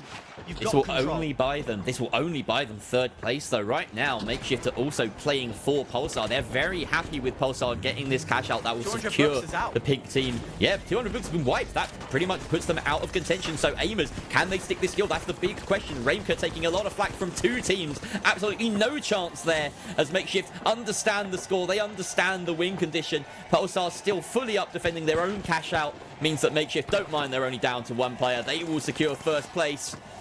Pulsar with this final cash out only get a third for their money, for their efforts. And that will bring Group A to a close. Makeshift, wow. From being bottom 2 for the previous 4 matches to go ahead and win Monaco. It almost feels like Monaco was their map. We should have made Monaco the first one if that's the way they were going to perform. But nonetheless, go out in a blaze of glory is the saying, and that's exactly what they did. The battle upon battle upon battle, not overstressing, not overreaching as well, because a lot of times we do see, particularly the lower end teams, when they do get a position of power, they over aggress. They start to ego chow and send one player off, or commit to that one-on-one engagement instead of just doing tag damage. So I'm glad to see from Makeshift side that they reined that ego in, kept themselves situated and mindful and grounded towards their sights. Yeah, and we saw a really interesting trend over the course of that group, Hyper. It ended up being that 200 Books managed to surge out of that kind of third place. They were consistently getting seconds. They got there first. Makeshift climbing out of the depth there and essentially trading places with Aimers. Aimers came out swinging. They won 3 maps in a row. That last map, they finished last. They traded places with Makeshift completely. And so, yeah, the pink team coming out and making a difference. We saw some really big plays from Sugi in that game. Holding on to that final cash out with that goo was absolutely massive for them. And you can see here all of the games, or all but one of them so far, displayed in this lovely new color coding system. It will be updated briefly, and we'll get the points in as well.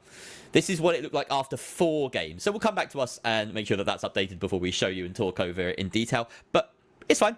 We'll just talk a little bit about the general flow of things. Because, of course, despite the fact that Amos didn't win those last games, they're still going to be very happy with today's performance.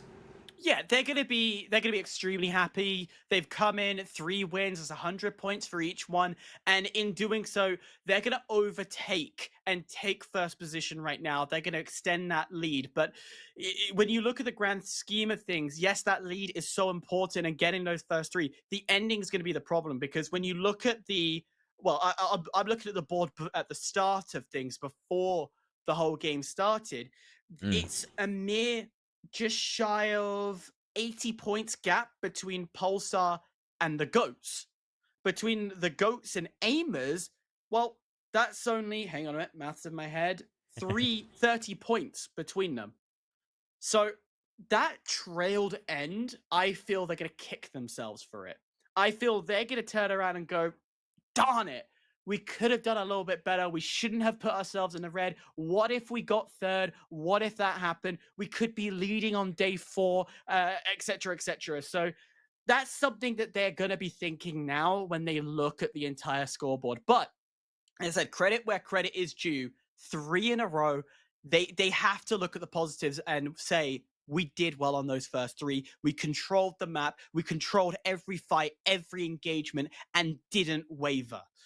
Yeah, and you can see here as well the comparison between Makeshift and Pulsar. The fact that Makeshift managed to finish above Pulsar on points for the day just by virtue of that one win, even though they lost, came dead last in 3 other games.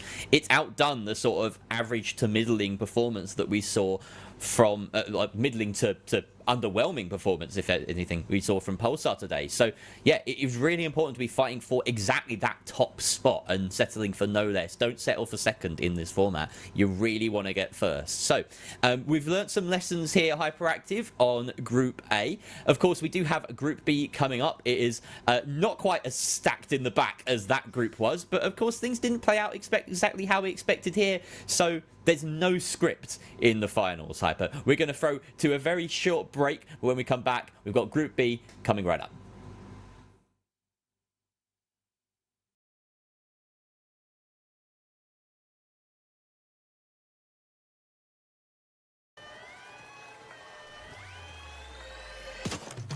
If you wanna know motive, I was a young kid trying to get noticed. Big underdog psychosis, but I've been blessed with a vision and focus. Back then I never been so hopeless, but I kept living with the faith in process. So ill yet no diagnosis. Thank God I had to make that progress. It's all about mindset. Bells ring when I see that lifting. Been around and back to the point that I knew that it needed shifting. Cut off the man that would drag me down till I'm feeling lifted. Like ditch him, ditch him, ditch him. You will never see me switching. I can't put you say behind my back, 'cause you know I can't waste my energy on people that I don't see. You never could do anything that ever face me. I'm not to hold the grudge, 'cause I don't know. Yeah, see up in that dream, setting that place like I'm doing up FIFA. Innovating the scene with an ether, lift up the team like follow the leader. How many times did I compromise to make deals on the side 'cause I got too eager? That's broke boy trying to get a feature, now I get paid for the rhythm, it's leisure. Used to be so low, reminisce way back when I was alone. Got pain from my mind just a decade ago. This way that I rode was out of control. Can't tell a boy stick to the code if he got guilt living inside of his soul. Man, I have to pray to God to let it all go. We've been here before, if you know then you know. I can't put you say behind my back, 'cause you know I can't waste my energy on people that I don't see. You never could do anything that ever face me. I'm not to hold the grudge, 'cause I don't know. I can't put you say behind my back, 'cause you know I can't waste my energy on people that I don't see. You never could do anything that ever face me. I'm not to hold the grudge, 'cause I don't know.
Well, if round one's anything to be expected, it's gonna be upsets, destruction, and a joy to watch. But it's down to Group 2. And Jerry, I tell you what, first of all, before we even get there, can we get a big shout out for the 3 gifted in the chat? Remember, everything that is donated goes towards the prize pool, so it just went up, baby.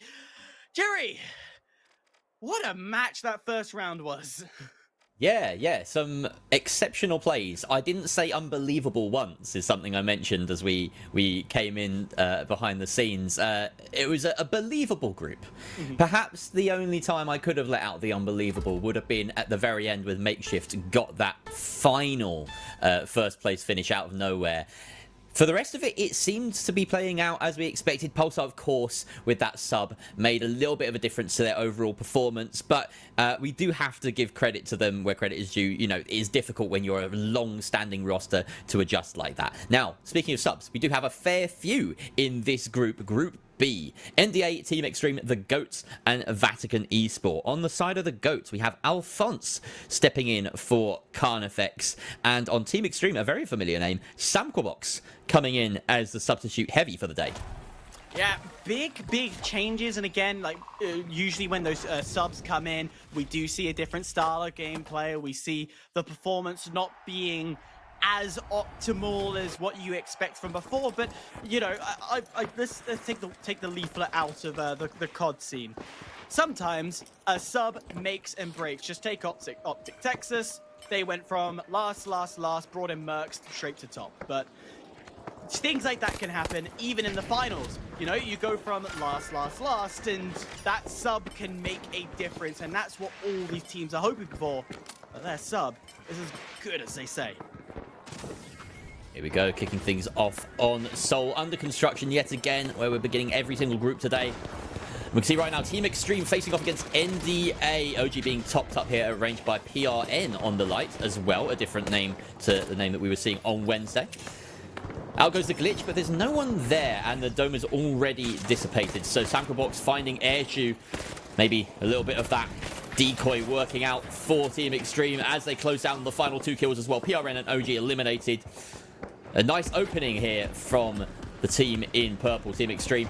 And we already have a plug successful on the other side of things from the GOATs. Team Extreme just have this natural ability of grouping together, and they work well as groups, as that's a shot and a half. Can you get the second? It's a high damage, and when you hit your shots, can't get it done, as the shotgun demonstrates how good it is and how it will forever be good on the heavy. Never rule it out. Don't get too close. But Iolisi coming out with the double deagles to clean things up instead. And there's a third. Wow. A solo wipe coming out from the heavy on the side of Vatican Esports. And yes, Vatican Esports running an interesting loadout. You'll notice the repeater on that as well. Palmer and Treason finding kills, defending Hospital from NDA. Airshoe the last alive, and Alphonse will clean him up very swiftly. So all the subs stepping in and doing some meaningful damage already across the board on every team. Yeah, and no surprise as well. GOAT's able to stay at the top of the board there. They're looking to close down the gap, make sure that they solidify top position here and take advantage. But I feel everybody will target them. They're going to go for an easy, well, a challenging fight, try and take it away. Talking of damaging fights, how about 00 as he goes and finds 2 in Vatican Esports? They did fantastic in qualifiers. And that's an easy victory for them. PRN coming in alone, seemingly. No, his team is just a little bit delayed, and that's the problem of not engaging as a team. A very resolute defense from Vatican Esports as they're finding kill after kill so far. Airshoe has just about managed to wiggle his way into a sneaky position to get the res on his light, so a 2 versus 3 can transpire. But there's only 30 seconds or so left on that timer, and the position of advantage is firmly in the hands of Vatican Esports, as well as the numbers advantage. Still waiting for that coin to come through as they have a nice overlook on that totem. Team Extreme jumping into the mix as well, and you can bet your bottom dollar that Vatican Esports are quite happy about this. They don't mind too much. There's more bodies in the mix. But, of course, this barricade is going to force everyone in. Team Extreme have gotten away with absolute bloody murder there. What a steal coming out from them. And now the GOATs coming in to try and force them. But no. How has that happened? good amount of body blocking, that's what it's called. All the players just solidify themselves around the point, and now comes another opportunity to get the damage, get these kills to come forward, as we are seeing NDA still in a tussle against Vatican and the Ghost. Ghost finally gets eliminated, and this becomes an ego fight. This is not necessarily to build up anything here. That's the jump around the bar. Oh, I thought it was coming in, but one of the Deagles are coming out to play. Yes. Not just Juan, but both in this instance. Sadly, we can't Juan Deeg in the finals. I really wish we could. Is it Yeah. Dos Deeg? It doesn't sound as good. Yeah, you're right. It must be Dos Deeg. But for all of Vatican Esports' great play and efforts during the early part of this game, they lost the one fight that mattered, and now they find themselves behind. Of course, lots of kills to their name means that they're actually not that far behind in the cash tally. Ializi is continuing his reign of terror with these double Deegs, chasing down everything and anything that breathes in its direction. Evolution will find that one as well at range with the repeater. So yeah, the kills are going the way of Vatican, but that will only keep you up in the top echelons in these early stages. As the vaults grow in size and grow in value, you're going to have to start winning some of these objectives as well.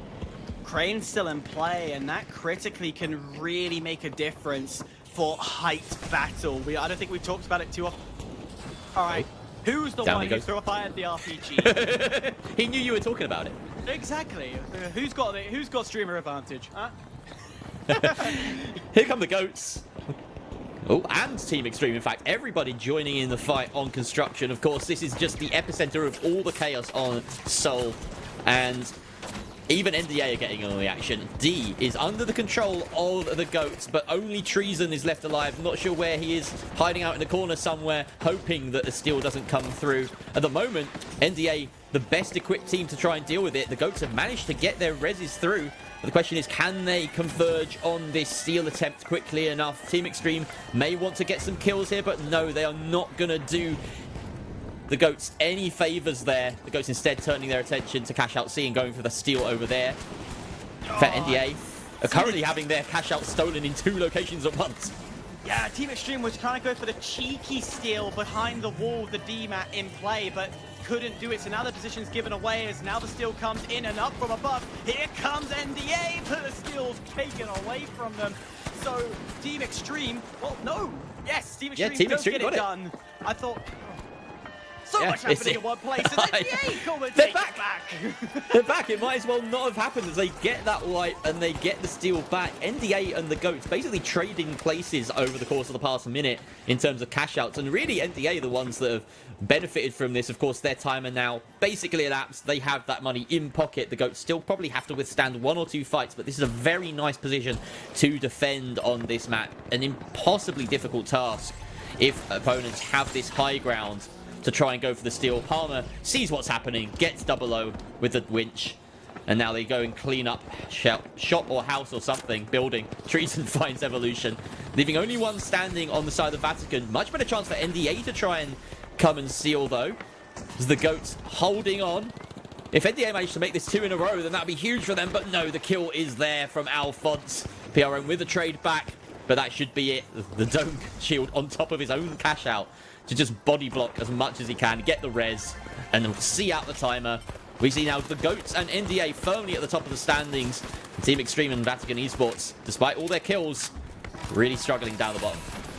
I love what NDA are doing. They're just throwing their bodies in. They're not afraid of being team wiped. And all this time, they're picking up those free, easy kills. And talking of free, easy kills, that seemed way too easy to get a free pick. And, well, this game has been probably just as entertaining as the start of our previous group, Group A.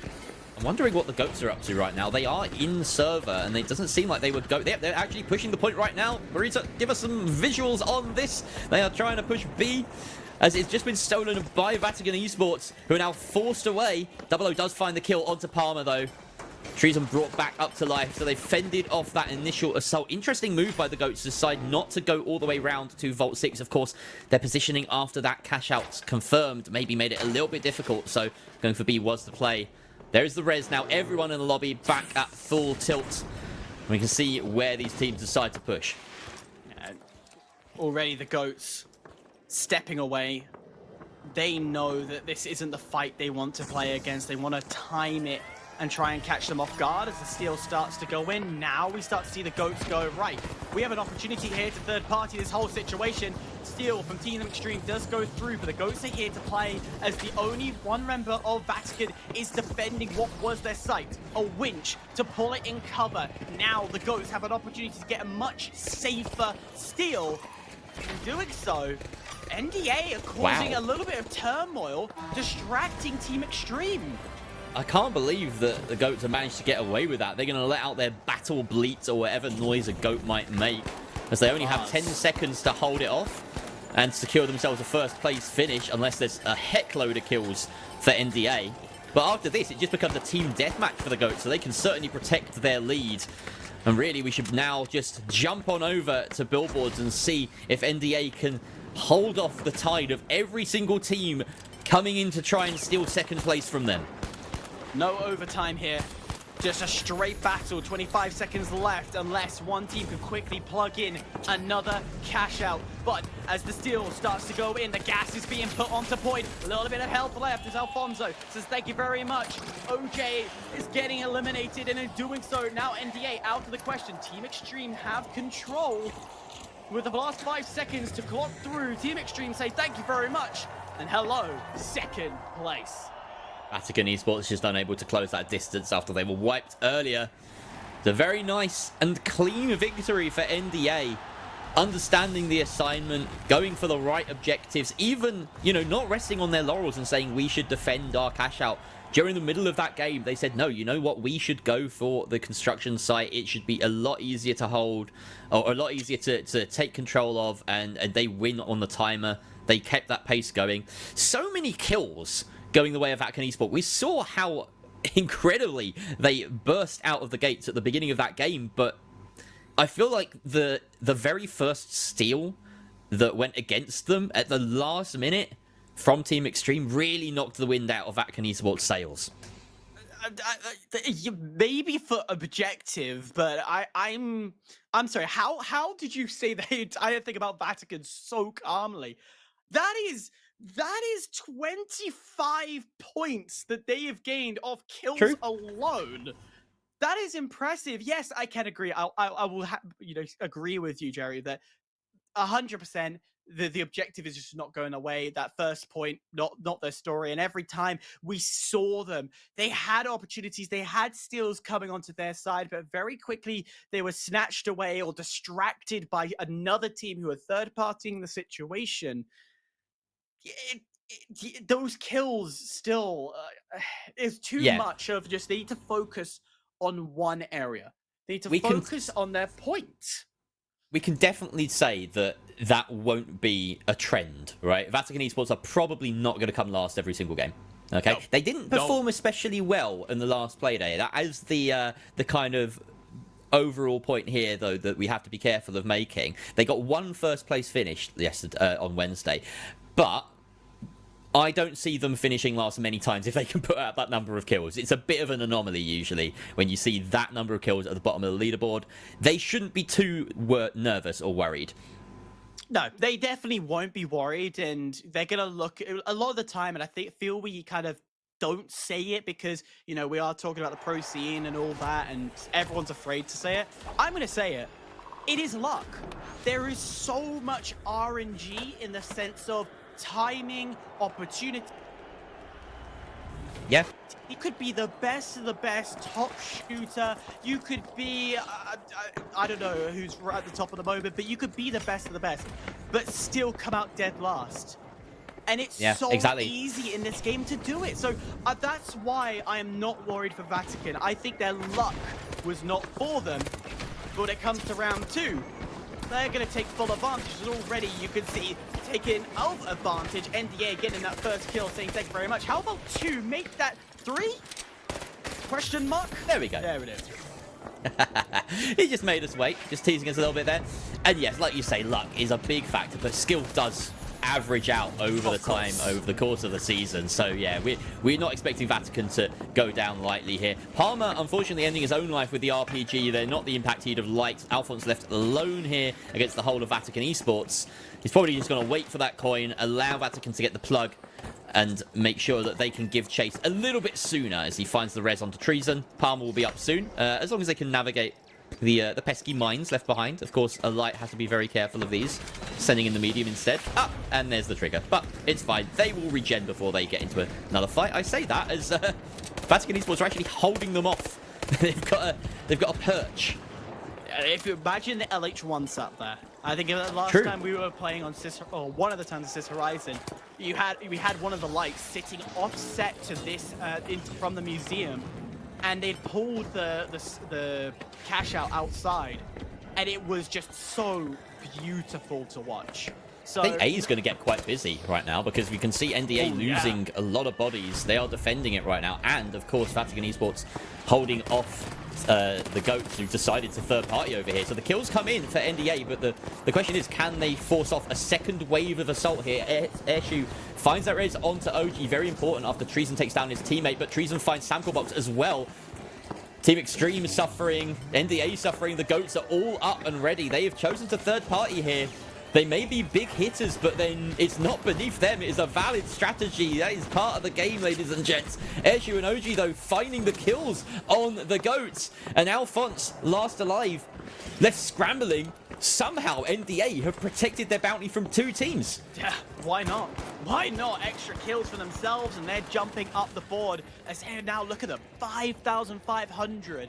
A plug, a tap on the point, that's a huge advantage through kills alone. But just while the action was happening from one side, very quickly Team Extreme moving across, now going to go towards Vatican, trying to push in, and that quick teleport is going to bring them right close to Personal as the long shot of the pike not doing its job, and oh, so quickly Vatican says thank you, sir. Really nice stuff from OG and Evolution, respectively there. We have a completed point here for Vatican Esports. That's what they needed. They couldn't stick the landing last game, but now their kills are being backed up by Cash. And they're firmly in second place, just behind NDA, who arguably deserve their money even more after the fight they put up. But it's only put them a little bit ahead in the grand scheme of things. They will find some targets. Pinning down Alphonse, Airshoe will rain hell upon him, puts himself in a new perch. And it's a direct trade. You don't see that very often between Airshoe. No, in fact, that wasn't a direct trade. That was a chain of kills. Evolution shooting Airshoe in the back there. PRN finding Palmer. But the goats, in the midst of all that, have been taken down. NDA should be able to recover with the box in hand. And the other cash out has been tapped via Vatican. Looks like they're stewarding D to try and guide it that way. They probably have a gateway set up. But Team Extreme are looking to meet them at the other end. So it won't be a very easy defense.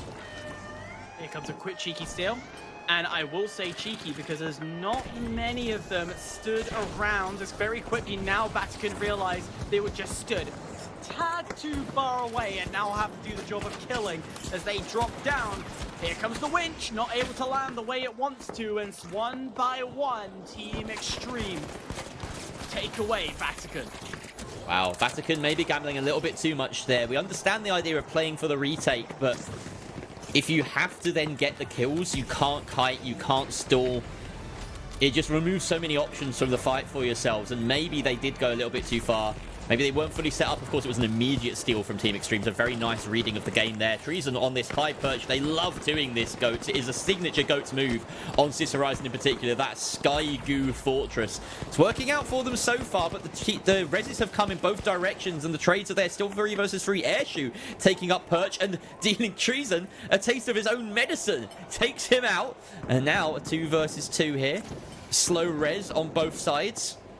NDA still holding onto this cash as we get a full reset for both teams. I don't think NDA has the totem. I think they're going to have to wait for their teammate to coin, and yes. So this slow play actually has benefited NDA. As slowly it comes through as a quick steal, tries to go in, it goes in point, but they have cover from above. This will help them when going to steal. However, also quickly, NDA are pushing up and keeping them off. This is fantastic from NDA. unfortunate there for Treason and the rest of the Goats. Doesn't feel like they put out much damage at all. I mean, look at the difference here in the combat scores between the two teams. It feels as though Palmer's not hitting the shots that we're used to seeing. Treason, even in that fight, we saw a few missed opportunities, a few kills escaping him potentially with the pike. Of course, it is high risk, high reward. And that's the risk working against them. On the other side, we've seen Vatican Esports actually take back their cash out, interestingly. They must have managed to get the better of Team Extreme. And so both teams in red and orange well ahead of the rest of the pack as we head into our final 2 minutes 40. This is quite early in the timer for the third wave of cash outs. We may see a fabled 7th cash out spawn, but maybe we shouldn't get too far ahead of ourselves either, as we've got NDA now closing the gap on Team Extreme for Vault 5. Quick point, bring it around, and bang. Speedy. We might get a 7th. I think we should. It's about 2 minutes. It's when we won't be able to plug it though, unless depends on 6, doesn't it? Yeah, it depends on 6. If we get a little bit of an offset here, then 100% we could get the 7th coming out. And they're going to go for the double, right? If they want to go for the double, that's what these teams are aiming for. Team Extreme picking up where Vatican left, or rather where Goats left off. Because they need this money to be ample. It's going to be a chaotic finish. Oh, Executor just being winched out of existence there. And it benefits NDA to throw this as far away as possible. They're going to send it to B. And Team Extreme wiped on their approach. Now, can the Goats pick it back up and get it back over to A? They've got plenty of time to work with. Alphonse is going that way. He takes He's going back. This is the mission. Round 2, baby. Round 2. Let's bring it over. It's got to go in at some point. And it will go in. 36,000 could mean any team could jump to the top. So no one's safe. And now NDA realize how dangerous this is. Especially with Treason picking PRN early. That's going to waste time, resources, and positioning here on NDA. They need to smartly grab that totem, kite away, whilst all that time defending their cash out. Maybe they have to hope for a bit of good fortune here. Oh my goodness, that is one hell of a winch out of nowhere. It has taken A-Site into the middle of the campus courtyard. And now we have Palmer jumping on that box. Airshoe trying to defend it. He's going to have to fall all the way back. PRN taking a lot of flack, but they do have the crossfire here. Executor jumping on with only about 40 seconds left on the timer, but only 20 seconds here on this cash out. We will see that 7th vault here. Oh, Executor sticking this steal. Airshoe, can he make it? No, he can't. The steal is successful. No, it's not. He's forced off. He has to re-stick it. That is a wipe. No, not yet against NDA, but they can't defend their point. And that is a steal for Team Extreme, propelling them all the way to first place. I don't think Vatican Esports have enough time to stick this retake. No, and that is Team Extreme out of nowhere taking first place. That is crazy. Who had all the opportunity, had the time. He jumped through the entirety of the team, but couldn't get the kill to come. And they didn't realize he was at the back of the map. Oh, it is so unfortunate. NDA are kicking themselves here. Absolutely kicking themselves. That's what can happen when you have two teams pull way out in front at the start of the game after those 2 cash outs, is that you have 2 teams in the lobby who are dead set on doubling that. And that just throws everything out of the water. You feel sorry for the 2 teams, you know, NDA and Vatican Esports, who performed so well in that early game. And yet again, I feel Vatican Esports getting the short end of the stick here. Did everything they could, really, but it wasn't enough. Team Extreme come out with that last-minute steal, and we just know what that means in a game like the finals. They come out with a win. It's the way the cookie crumbles, and Team Extreme says thank you very much to that moment and opportunity. But mistakes were made, I think, across a lot of teams here. We're seeing a lot of missed opportunities. You know, we take the ending clearly from Airshoe not hitting that shot, not getting the denial coming in. At Vatican, once again, they're pushing too far away from their point. We're seeing NDA, there was multiple points as well. They're over-aggressing and they're missed opportunities, missed timing. But this is the beauty of our perspective. Hindsight is so 2020 here that we can critique it. But in the moments, it feels right. Again, it comes back to that whole perspective of luck. And unfortunately, it's Team Extreme. It goes in Team Extreme's favor, and they're sitting here quite happily with a win on the board. Yeah, and a second place finish in the first game as well. Currently, they are way out in front of the pack for this group, which is something we weren't expecting for the 11th seeded team in the league going into the day, who had a rough time on Wednesday as well. The GOATs and NDA were the favourites in this group, hands down, period. No explanation necessary. The players on these teams are meant to do well. Maybe the GOATs, after their first place finish on Seoul, doing really well. Alphonse stepping up hugely for the big shoes he has to fill in Carnifex. And yeah, here, of course, it working against them. But we saw that wasn't just down to luck either. There were moments in those early fights where they could have been doing better, where they didn't end up with the first cash out. They didn't end up winning the vault fights. They lose those 1 versus 1s in crucial engagements.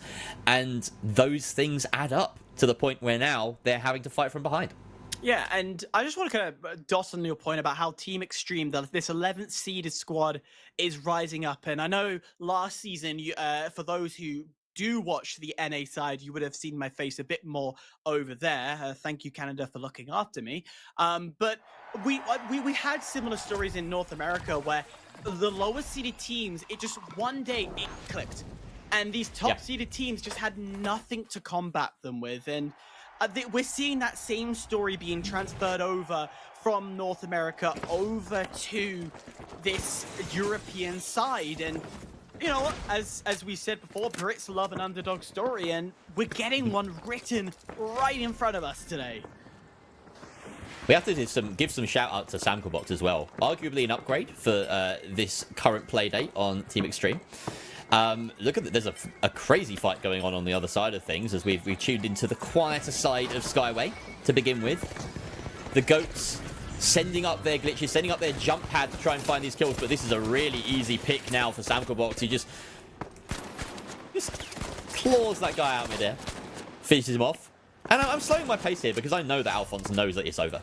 And that final move was just indicative of that. He knew there was no chance in hell that he was winning the rest of that fight.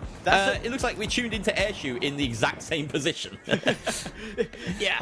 Well, with the jumping off the edge, it's very much a salute and let myself fall to gracious victory. And, well, Team Extreme and Vatican, I feel that every time we talk about Vatican's esports, it's always they're on top, they're getting the kills, everything's working well, and then we see them later and it all just crawls back downhill. They've got a brilliant aggressive pace about them. When they come against a singular team, it almost feels like everything comes together. And come to playoffs, if they qualify to playoffs as well, they would be a fantastic team to really go through the ranks and find their way through the higher positions, getting to maybe the finals. And talking of the finals, how about that little explosion to find one of your players gone?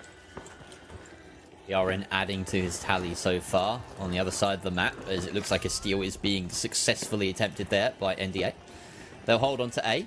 And now Team Extreme have put themselves in a really nice spot. This is some excellent sandbox usage. The goo, the chasm in the middle of the jump box. They are the jump pad, sorry. They are so ready to defend this box with every trick in their arsenal. The GOATs surrounding, just trying to probe and prod and scout for some route in, maybe get some intel on what the hold is going to look like. Executor opens up a window, opens up a sight line to his opposition, so they've got some read on where the GOATs are coming from. But of course, the GOATs come with their own tools. That is a goo that's going to work for them. Trees are getting chased down, though, by Samclebox, who finishes him off. No, Executor, in fact, from above will get the final blow. That health pumped into the heavy to keep Samclebox up and dishing out the damage. A huge bit of teamwork from Jordan, who gives his own life to win that fight there for Team Extreme. The GOATs being really put in their place here. It was methodical, and I do respect the methodical play. They looked at the angles, got a bit of information when that window opened up from Team Extreme, and then that push. Everything was looking good until they walked into the heavy of Sam, and that is the problem. That winch landing perfectly twice in that battle, and you can't do anything from it. And talking about can't doing anything, another winch that says no, you're not coming out of it, but it's unsuccessful as NDA able to get the cleanup crew. And once again, Vatican, who had control, losing out. Yeah, Double O just hitting the regen after a long invis stint there. Gonna hope to find his teammates' totems, but of course that cache has been secured successfully.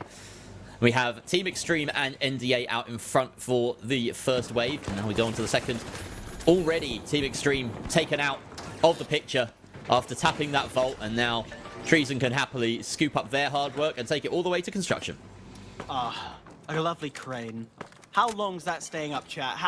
Give me in chat how many seconds it's gonna take. But a time code. Yeah, we've got 5 minutes. It's up from here. All right. Yeah, I reckon it goes down on 4 minutes and 20 seconds. We'll check back in. I'm gonna say 4 With the minutes. crane. I want the crane, All right. up, but which crane though? I was thinking about this near one. Let's say either. That gives me a better chance, considering we're now only 10 seconds away from my bet. How much money you putting on it? I heard a mortgage was on there. Your house Well, is there's on 12. There's 12k in this box, so I'm just gonna do a nice bit of misdirection and talk about the game instead, as we have some shots coming out from above. Treason doing darnedly well. That's not even a word. Palmer finds Executor as well. They fended off the first wave of pressure here. They leave themselves only with Samco Box to deal with. And sadly, I think for both of us, I think that crane is still intact. Can we get a check on the crane? Check on crane. Check on crane. Check on the crane? Yeah. Yeah. We both lose. Oh well. And This is some speedy movement. Love it. Yeah. Well, I tell you what, great battle, great moment, and well, Team Extreme again losing out this time, not enjoying that battle, and what a jump up from the goats as they look to take the second round. They have one more push to face against. It's very quick. Look at the speed. Oh, wow. Already Treason headshots and says goodbye, Jordan. You're not running up the ramp, and already He just ran another into the bullets. It's chaos. He just ran into the bullets quicker. Treason will happily take that. Finds another 2 as well. Down go the opposition. No chance for Team Extreme on that take. Head on over to the other site now. Team NDA aptly defending here, being chased down by the repeater of Evolution, but he's not landing enough of these shots, it would seem. Taking a lot of flak, finally dealt with by OG. Vatican. I think I've worked out their problem. They have this preemptive plan, let's go and attack, and we're going to come from this, that, and the other angle. But the problem is they're coming from 3 different angles, and they're running into a duo or a buddy system that's already in play from their opponents. And, well, once they lose one, immediately that buddy system, whether they've been able to take out at least one, quickly gets rezzed, and then they just lose out because of the numbers against them. So Vatican needs to start bunching up and try and play a little NA style of gameplay and bunkering in and sticking together. Eshu taking down his opposite number in Treason. NDA have control over 6 for the time being. Of course, it doesn't mean too much, but they can pick and choose where this objective ends up, and that does make a difference. It is out in the open, so they probably don't want to commit to that until they know it's a little bit safer. Alphonse meeting with OG and meeting his demise, but Palmer also takes out the player on Team Extreme. The heavies doing work across the spectrum. The goats are nowhere to be seen. I'm mistaken. It's Vatican Esports that have started their cash out way over by the elevator. And cash out 8 already in the hands of NDA. They were well set to get that in pocket. You can thank maybe PRN for that, we assume. OG chasing down Palmer, and that's another heavy versus heavy fight won by OG. At the start of the last Playday, he was top of the kill count for the entire league. As a heavy, that is really something to be admired. I'm not quite sure where he was at the start of today's Playday. I didn't check. Sue me. But he's an impressive player nonetheless. Yeah, when you're at the top of the board as a heavy, that's going above and beyond, because we know heavies are just there for damage. The lights and mediums are the cleanup crew, and well, even with all the winching, I thought there was going to be another kill coming through. But with all the winching we're seeing, it's free kills that they're taking advantage of. Jordan cleaning up Evolution there, leaving only Double O, the light, on the side of Vatican Esports to try and defend this. And he's decided to play passive, wait for the coin. They've got plenty of time to go for a full reset. and a dive onto Team Extreme. They back themselves in that respect. In the meantime, we'll tune back in. A successful steal going the way of the Goats, and Treason and Palmer follow up with the kills as well to boot. NDA left, leaving only PRN in a similar situation to 00. Has to back away and wait for the respawns, but with only about 48 seconds left in the timer, it's going to be difficult for either team to try and swing this. At the moment, NDA will lose their first place finish. As it stands, the Goats might win this one. Yeah, the NDA just need kills.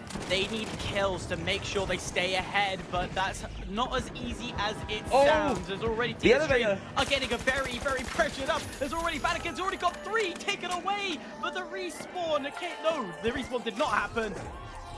Vatican, they got it. They could jump to second most likely. No, they'll jump. It might to only be third. Unfortunately for them, it's not for much. Treason jumps in and surprises the whole of the NDA squad. As look at that goo fortress. There's no way they were getting in there without some sort of top-down bombardment, and that is exactly what the Goats delivered. Finally, Vatican stepping up and bunching up. They're actually sat together and doing a fight, so that final round, they must have, you know, heard my criticism and taken it on, and hats off to them. But the Goats, well, that was a lot better from them. They 100% were getting more post plant positions. I'm going to use plant in a term here. A better plant post plant position. They were definitely more coordinated when trying to start outside and then crash in and take everyone out. A lot cleaner. What we're seeing is a very fluid group, right? This is unpredictable, and I've got to say, I feel sorry for Vatican, because as well as they played at the end there and getting that steal, it only bought them a third place finish. There's something about the consistency of this team, right? We're seeing flashes of brilliance from them, but they haven't finished above third place yet, and there has to be something going wrong. You've highlighted a few like individual smaller things. It just feels as though they really are adding up for them. They need a game or two where they are locked in all the way consistently, and they just haven't found that flow yet. Yeah, well, you look at the starts. They have won both starts with confidence. They have gone, taken the win, said, thank you very much, this is ours. All right, actually, not both starts, it's all 3 of them. Yeah. After that is where it all crumbles, and the only thought I can have is excitement. They've got into it. They've gone, yes, we got the first kill, and then the luck runs out, and I don't know that having to rewatch it all again, because you're right in saying there is something critical missing from Vatican. I feel you. It's difficult to talk about them. It really is just difficult to talk about them as a side. They are an enigma. That was just my brain seeing the word Ingemo on the screen and going enigma. Some weird word association at play in this game in my brain. What? Enigma's a good choice. I'm insane. Yeah, it was a good one. The game did me a favor there. Yeah. For those who don't know what Enigma is, in World War II, the Germans used a secret communication system called Enigma. And guess who cracked it? Let's go, Brits! Yoy! We love Turing. We love Alan Turing. Absolute babe. All right, let's go into Fortune Stadium. What a tangent. Into Fortune Stadium. And we have, at the moment, NDA fighting off Vatican Esports. Some great shots being landed here in both directions. OG, though, continues to impress with his kills, finding that opening frag against the opposition light. 3 versus 2 now. This doesn't look like that res is going to come through. And now, Vatican Esports slowly mopped up by OG. Who else? Who else? Who else do you want to get it done? It is the heavy man himself, but I tell you what, how about Jordan? He's been on off today, but when he's on, that R93R is just flying, damage galore. And a free easy kill as Alfonso falls to the ground. 1 versus 1. Oh, but the res comes... No, it doesn't. Yes, the res comes through. Treason is up. Jordan has found himself in 3 1 versus 1s, but he can't win the final of those as Treason does chase him down. The Goats very behind on the pace here after a lengthy opening vault fight. Will get a free approach at B, as it does seem Vatican Esports are going to take the difficult route here and try and cross that chasm over to Hospital, being defended by NDA.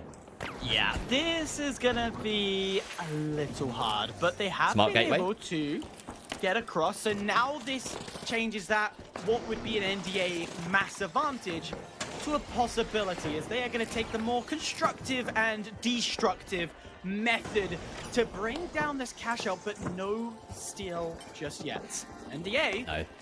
playing it smart, not pushing.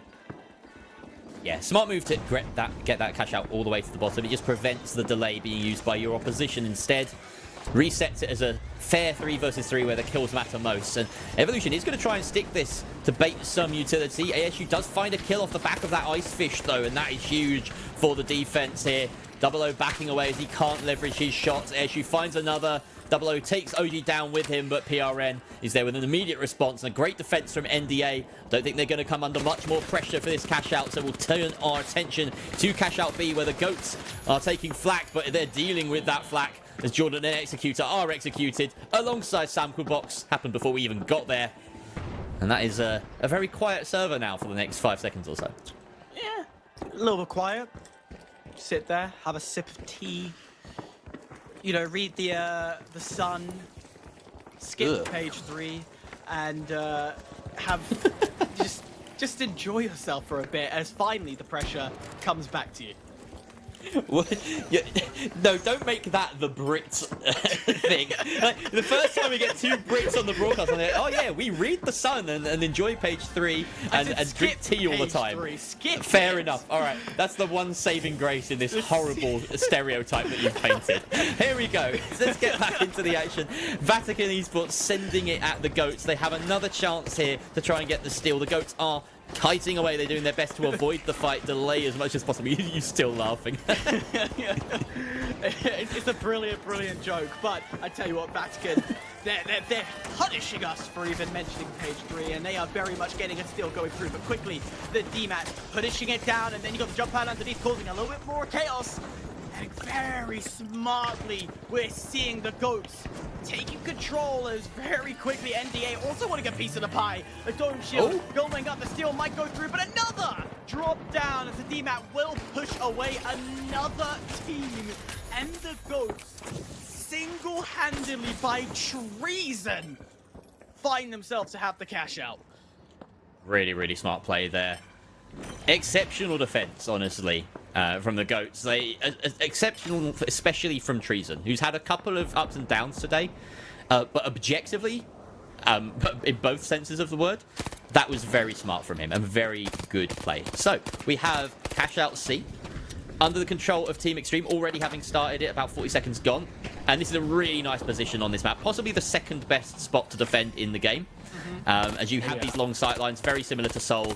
You can hold off any approach. You know exactly where the teams are coming from.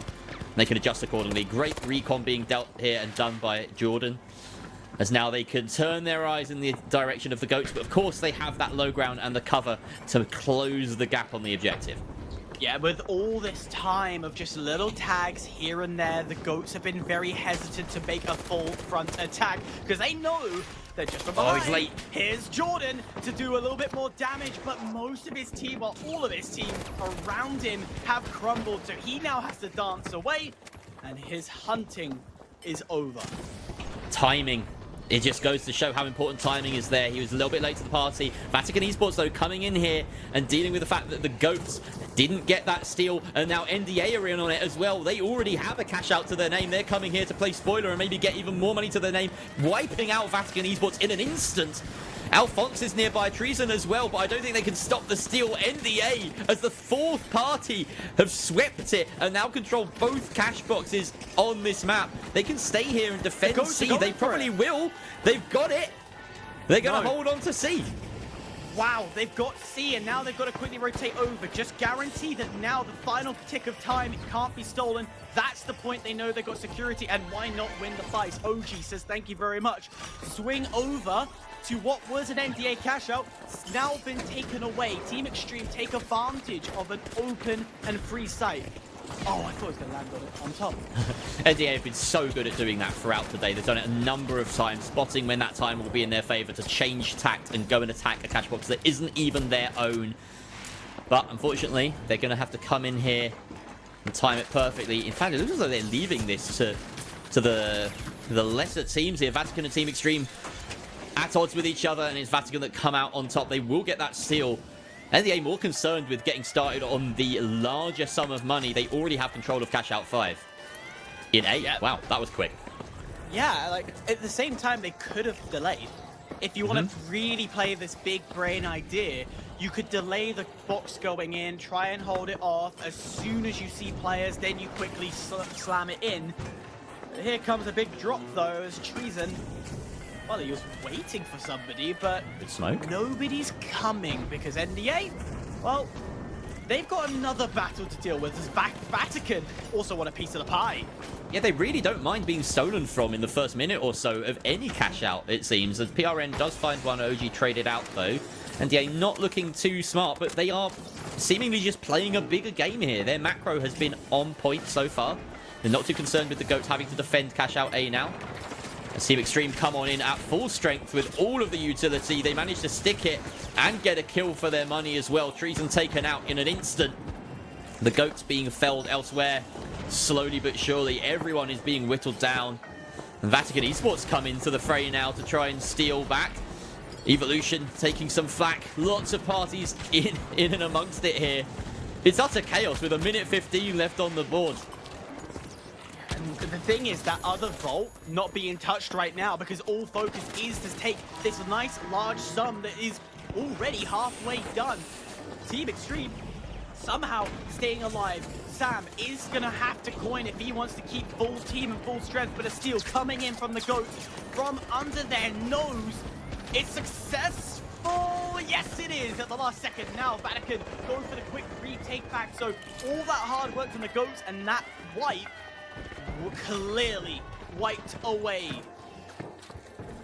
Yeah, all the money gone in an instant. Vatican Esports are going to be the ones to collect that as every other team, besides NDA, out of the server. So, Vatican Esports securing themselves a neat little second place. And we're in a strange situation here where I'm not sure a steal from any of the lower two teams matters in the slightest. They will maybe climb into third if they could. A steal from the GOATs would not move them an inch. But, of course, kills could change that. NDA holding onto this against Vatican. They won't really mind if either the GOATs or Team Extreme steal. So they just need to have their laser sights set on a red team no matter what. And it is, of course, Vatican Esports that are pressuring them right now. Double O shooting them in the back. Everyone up in the lobby with about a minute left on the timer. Who's going to come out on top? Well, still has to go through, but we're seeing how aggressive Vatican are trying to play. They want to make sure everyone is cleared out, but now every team has made their way onto the point as Double O, he's been on fire. He's been getting right into their business, getting the damage to come through. We're seeing OJ also down from the NDA squad, still coming in for the GOATs as they try and stick this. It looks to be going through. It has gone through. The GOATs say thank you very much. There's an opportunity still second here if they can get a couple more kills, but no, Vatican able to find their way through. A trade has come through, but the res has brought them back into play. Still, there is only a few seconds to go, and the GOATs have the numbers. They have players to defend this with all their heart. Alfonso finds one. Final seconds of the game, and it looks to be the GOATs to steal second place. Oh, it's so close. No, there's a kill there for Vatican Esports that puts them just ahead of the GOATs. What an unbelievable turn of events at the end. 500 cash separating second and third, even though the GOATs get that final cash out and slew some kills together. We were watching Alphonse for so much of the end there. He was doing work. Palmer as well. But Vatican Esports taking second. NDA out in front. What a game. That was so tight from start to finish. It was majorly tight, but also how tactical NDA are showing us and the fear of leaving a site vacant. Like, we don't see many teams running away, stepping away from their site. Normally see them sit down, take the opportunity to breathe and relax. But if there's a little tip for those who are playing, when you hit tab, you can see who's already dead, who's alive. They must have be clicking tab, looked at, or assuming you have scoreboard bound to tab, saw the players down low, and then went, hey, like, there's a free site and a free opportunity. We could try for both. We can go and get the easy steal, pick up some easy cash. rotate back if we want to. Instead of rotating back, they went, you know what? Actually, let's go for the higher money. Let's go and preset ourselves for the next point. Go for the 18,000 instead. So this thinking 5 steps ahead is phenomenal. A game of chess where it could get knocked over in 2 seconds, it worked out for them. There's a very weird trend mapping out, and we'll have a look at it properly when we get all of the scores up at the end of the group. But I've been keeping notes, and NDA have always finished exactly 1 position above Vatican. Bizarre trend. They keep moving up as well. They've gone from 3rd to 2nd to 2nd to 1st, and Vatican have been just behind them every step of the way. So the GOATs and Team Extreme have been slowly falling and sort of trading first and last. It's been, like I've said, at this, like halfway through this group, unpredictable. Such a wacky group. Nothing is going as we expected. And I mean, of all the places to finish, Las Vegas Stadium, it's gonna be bananas here. Absolutely. It's going to be bananas, but it also changes the dynamics of the games we've had so far. Seoul, Sis Horizon, a very vertical style of gameplay. Skyway, there's still good elements of verticality that you can play off. Fortune, standardized. Again, verticality is more dominant in this game. Finally, we play horizontal. So this is where we get that big switch up. So where we have seen what would be kind of the normal trend should really change. We should be seeing maybe the likes of Vatican step up and completely dominate. We might see the GOATs find comfort in a horizontal style of map. But I tell you what, it's Team Extreme single-handedly by Jordan getting 2 down and saying thank you very much. That's a flicking D. Jordan staying alive. Wow, not one to be outdone by the star power of Sample Rocks on his team, stepping in as a sub. Jordan has really made a mark today for Team Extreme. They've been impressive, even though they finished the last couple of maps in last place. He's been a bit of a shining example of what they can be doing. We see a wipe going against both NDA and Vatican Esports early on. And so the cash outs have started virtually in tandem. We haven't seen this for a couple of maps now. So we might have a slightly more stable map play out in front of us. But, you know, anything could happen. As we know, it's very difficult to predict in this game. And NDA closing down on Team Extreme for cash out B. Stability was stability. This is the finals. Yeah. Nothing stays still for more than a second. And talking about staying still, well, how about this little cheeky steal as the entirety of Team Extreme were just a tad too far away, but their presence was enough to draw them off point. OG says thank you very much to Jordan, but a quick res will bring him back into play. And all while this goes on, NBA just picking one by one. Sam left alive to stay alive. Can he get it done? The answer is no. And the steal from NDA comes through. Very nicely done. Patient play from NDA to get themselves in position, force that to happen. The GOATs going down as well means that Vatican Esports have an easy steal. It's a great job from them. We've seen some steals on both sides of things. That's going to keep things nice and tight in the scoreboard because, of course, plug money is a thing. Makes a bit of a difference, but lots of kills as well. So still all to play for. Team Extreme quickly closing the gap on Team B, or Cash Out B rather, Team NDA in front of them. They want a bit of a revenge. They want to switch this back over. And the attacking side does have a decent bit of advantage when it comes to attacking from the top down here. You don't want to defend on the rooftops here as Orange, so this gives them a lot of potential here. Some great shots being hit by Executor and the light of Jordan. They're going to roll with it. Eshu finds that res onto OG, but the pieces are falling. They're crumbling for NGA. Executor tries to stick the steal. The heal is not enough, though. PRN should be here to try and clean up Jordan. He just needs to shoot him in the back. Jordan doesn't have time to turn and burn. Doesn't even win the fight. PRN, exceptional play to defend the cash out. PRN played it right. He looked at the clock, looked at the time, went, yeah, I have an opportunity to take this home and not allow Team Extreme to win this. Unfortunately, Team Extreme, they had to go for the steal. They had to play their luck to get that early, well, first round advantage. Unfortunately, it's the way the cookie crumbles. It just didn't work out for them. Oh, Goats getting a cash out there as well. Last second steal back from Vatican Esports. So we've seen a lot of back and forth so far today. So far, no team holding... I think every team's died, like, at least twice by this point. Really, really tight battleground emerging in this final map of Group B. And now we get to see a different matchup. The Goats versus Team Extreme on this Osbus Casino side of the map. D gets dropped down on top of the vault. That's a very neat play. And Team Extreme will close in and get the kills. They're going to very much benefit from those as Treason's last alive defending the cash out. But Vatican Esports coming into third party. A very smart move here as there's very little left of either of these teams to have to fight against. Team Extreme backing up, trying to hold on to what's left. Samka Wox under so much pressure. Jordan as well. Samka Wox finally dealt with by Evolution. And Jordan has to back away. The steal will be successful here. I doubt that Jordan can close the gap and do anything meaningful. Coin has come in from Executor, but it will be a steal from Vatican Esports.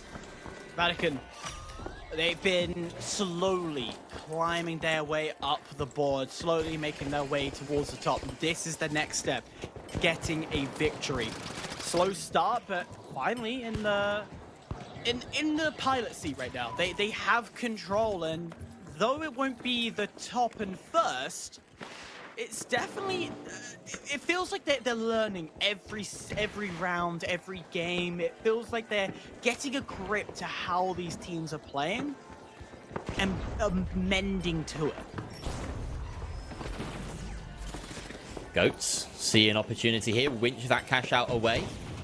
Yoink. The barricade, a favoured gadget in the EU side of things for certain. There's an interesting visual bug coming out of Palmer. He seems to be losing part of his soul.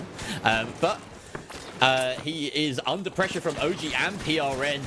This duo have been dishing out the damage all day long. Airshoe makes it a team ace there of sorts. 1 kill each, wiping the Goats and protecting their cash out for the remaining 20 seconds or so. They can pretty much bank on that being safe. Team Extreme also being dealt with by Vatican Esports as they try to retake. It means that these final few seconds on both vaults are probably unlikely to mean much unless Jordan can close that gap really rapidly and somehow get away with a steal under 3 people's noses. I think we're going to head on to that final wave of cash outs with a very even playing field. It very much could swing either way. The only team who are at the major disadvantage is Team Extreme. But we know how aggressive they are. We know that they're the style of team that won't be afraid to jump head first into a battle and go for those kills and take control of a situation. So don't rule them out. They would have to rely on a double stack, and for first and second to 18,000. Yeah, they would have to get a load of kills and rely on basically #1 NDA not to get any kills from here onwards. Nice maths. And I think betting on any team to not get any kills for the final 2 minutes is a bet you don't want to make. So you want to get that objective in your favor, put it in your own hands, control your destiny, all that good stuff. Now, the Goats closing in on cash out 6, pressuring NDA. NDA really succumbing there as OG taken out as well as PRN. Airshoe left floundering, running away from the pressure, but Jordan finally takes him down. And NDA, despite being first in the server as it stands, won't have control over a cash box. A nice little bit of alley-oop there from the Goats, keeping control of the cash. Even though Palmer and Alphonse have been taken out. Now Treason defending it by himself as Vatican Esports, the only team up in the server besides Team Extreme who are closing in on Cash Out A, and Treason has to be worried here. Yeah, Treason's not going to move until he gets support, but the thing is, Team Extreme doesn't know that he's all good as that drop down will allow for time. That's all Treason wanted to do, and hats off to him. He's allowed time for his team to get there. Unfortunately, Steal is going to be successful, and now there is a chance and opportunity for Team Extreme to actually, well, they're not going to be able to win this because it was not a double stack, but at least get second out of this. Yeah, there's very little chance that they do that. There's a world where they dash over and steal it, but it's a very unlikely one. So they need to protect this for as much as they can for that second place finish. They are set up very nicely in this building, I have to say. There's lots of angles to play with, lots of verticality. So many rooms that they could be in. There's going to be very difficult for any opposition to scout out. So it's no surprise that other teams are maybe turning their attention in the other direction, looking to try and steal Cash Out B instead. So we'll head on over there. on cue. In 3, 2, 1, Burrito. Send us over to the other cash out. Thank you very much. It does look like Cash Out A is coming on. Okay. I'll eat my words. Cash Out A is under the scope of the GOATs, but they're just taking their time about it. Yeah, with the lot, we've got 26 seconds of overtime, and there's the winch bringing it out into the open, and just like superheroes, Team Extreme jump out, making their presence known. Steel's coming in, but where's the defense from the GOATs? There it is, starting to jump out as they are trying to get at least one, as two will fall. Now it's only down to one. Team Extreme wiped, and the GOATs are able to take this away. 15 seconds to go. There's a chance for one team if they could dash over to get a lucky steal, but no, not going to happen. And is it enough? Is it enough? I think it is. To jump into the top? One last kill could make a difference. It is by 2,500. There we go. The slantiness of the bar graphs doing us dirty there. Well in the lead by the end of it. The GOATs, very nice, very patient, as we said, waiting for their opportune moment to try and get that steal. Excellent cash out manipulation as well to enable such a move, and they followed up with the kills. Vatican Esports finish with another second place finish after that game, so they've steadily improved throughout the game. They found their flow. We were asking for it to happen, and they've done it. So very nicely done by them. And we've got to give some credit to the GOATs, and Alphonse in particular, stepping in last minute as a sub for Carnifex on the team that are expected to do very well today and very well across the season. They come out with 3 first place finishes under their belt.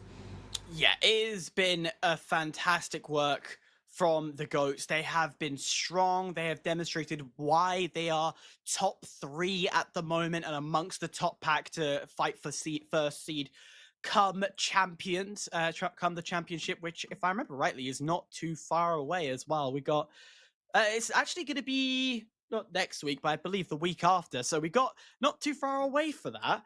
Nonetheless, it's, yeah, I've got to say, I am more pumped about Group B and how unpredictable it was than the consistent upset story that I had in Group A. Nonetheless, yeah, starting off this day with absolute bangers.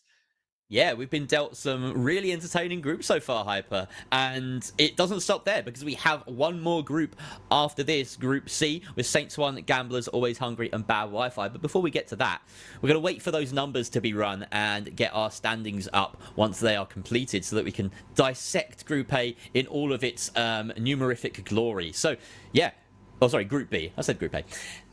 There were just so many brilliant individual performances so far, Hyperactive. I'm thinking, I'm looking down this list of players, and every single one of them had their moments. OG, Airshoot, PRN, everyone on the GOATs, Team Extreme, all stepped up. Jordan had a blinder that last game. 11 kills. Again, good for a second place finish. So yeah, oh, sorry, no, it wasn't good for a second place finish. They came 4th. So yeah, it's just been a bit wild. Vatican Esports as well, just the evolution, if you exclude the pun, of their day, how they've improved throughout the day has been really impressive to see. A team that started the day in 8th, they may well have climbed after that performance.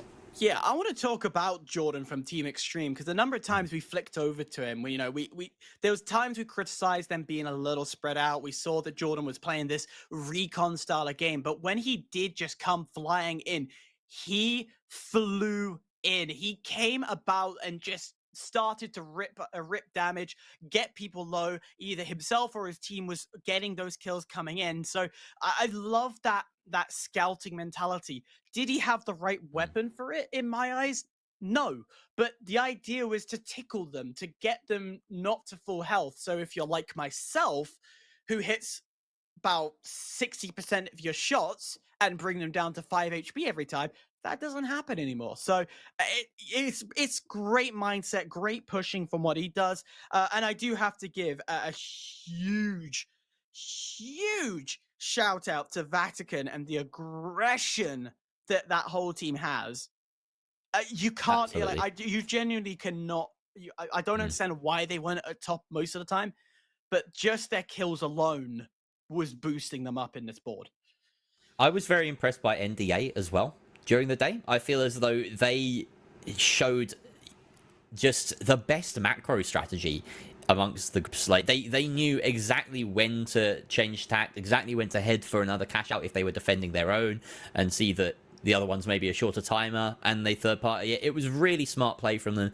They tended to dictate the base of every single game they were in. Didn't finish last a single time. If you go for a season and don't finish last, you are going to make it through almost certainly. So they understood the assignment. They got a win under their belt as well.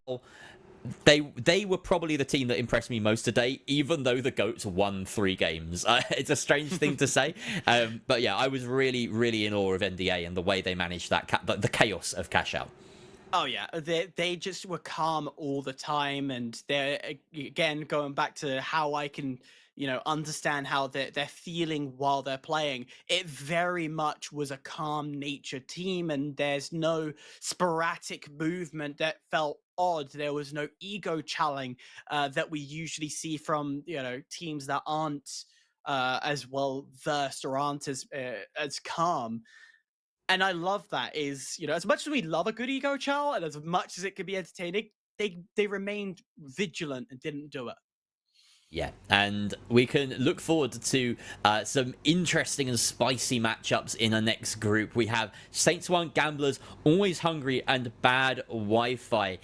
No team in the top 3 here, so it really could go any way, in my opinion. We'll be back after a very short break just to get Group C started. Don't go anywhere. See you soon.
jumping over hurdles.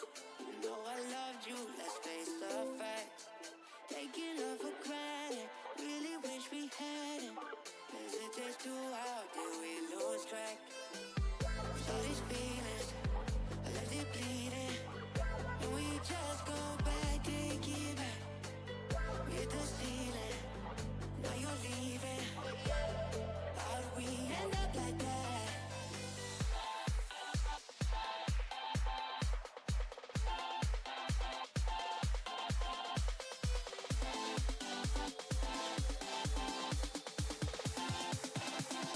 How do we end up like that?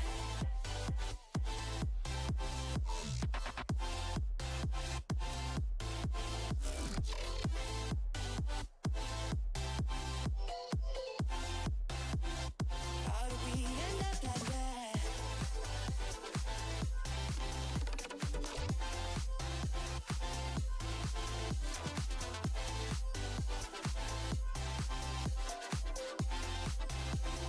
How do we end up like that?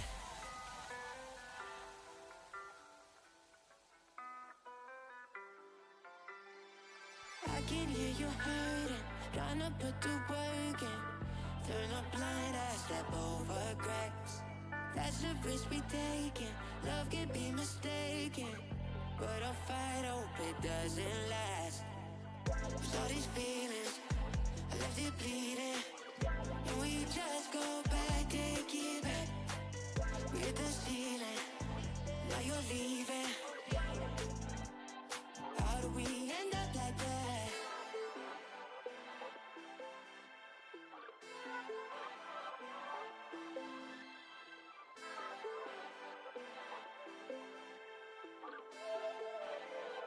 How do we end up like that?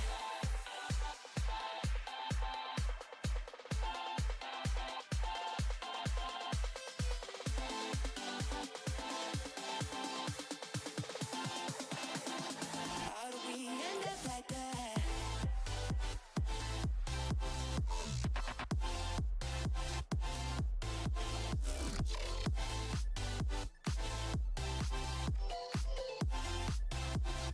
How do we end up like that?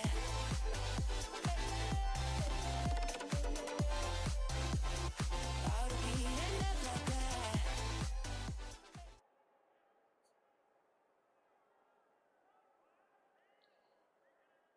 Well, if you're partying like I was between the breaks, I tell you what, the party is still not over. DJ, keep it going, because more action is coming round the corner. We finally go to Group C.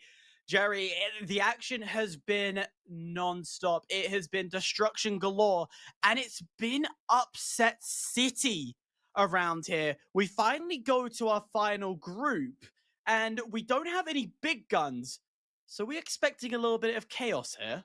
Yeah, if you had to pick up any single one, it would be Saints 1. But like we said, they started very poorly in the season and managed to claw their way back up with a couple of good performances on Playday 2 and 3. Currently positioned in 4th, and they are the only climbers out of these 4 teams. Everyone else sinking down a little bit. In fact, I've got my standings wrong a little bit. Oh no, so this is the standings as they are right now, of course, because all of these other teams non-highlighted are ones that have already gained points today. So Always Hungry, Gamblers, and Wi-Fi, or Bad Wi-Fi, started off the day in 7th, 9th, and 12th respectively. So there will be some climbing right now, and Saints 1 are the team to probably look out for the most. Talking of climbing, how about we climb to the skyscrapers of Seoul? You're welcome. As we get this all going with this foreign. Let's be real, like, out of this group, you know, naturally you want to say Bad Wi-Fi, who are at the dead last with only 463 points, you would rule them out. But you know what? I'm going for a little bit of hope here. I think they're going to win one today. They could. They absolutely could. Now we have Gamblers and Saints 1 converging on the Hospital Clinic side of things under Vault 1. And immediately dropping that down is Kiriki. Clearly a pre-planned move. Going to position themselves now on these stairs. the moment, actually, someone is taking some flak here at range. Kiriki finds an opening there, takes some shots, but nothing doing. Is Always Hungry still lurking. And it feels like Always Hungry are actually going to defend B immediately. Kiriki moving across, doesn't see anyone the way that we see them. Jurgen taking out Devil's Work, though, finally an upper edge, an upper hand in this fight. But Gamblers are also losing bodies. Everyone, it seems, is coming over to Hospital. What is going on? They want the advantage. Hospital is a power position, but Bad Wi-Fi are realizing maybe this isn't the fight we want to be pushing into. But nonetheless, we are seeing Saints 1 really go head-to-head with the Gamblers as the cash out will begin in the favor of Saints 1. However, Gamblers have map position. Right now, they are the ones closest to point, but that doesn't necessarily mean that they have upper advantage. It just means if they want to go for a steal, it's going to be a marathon for Saints 1 to get there.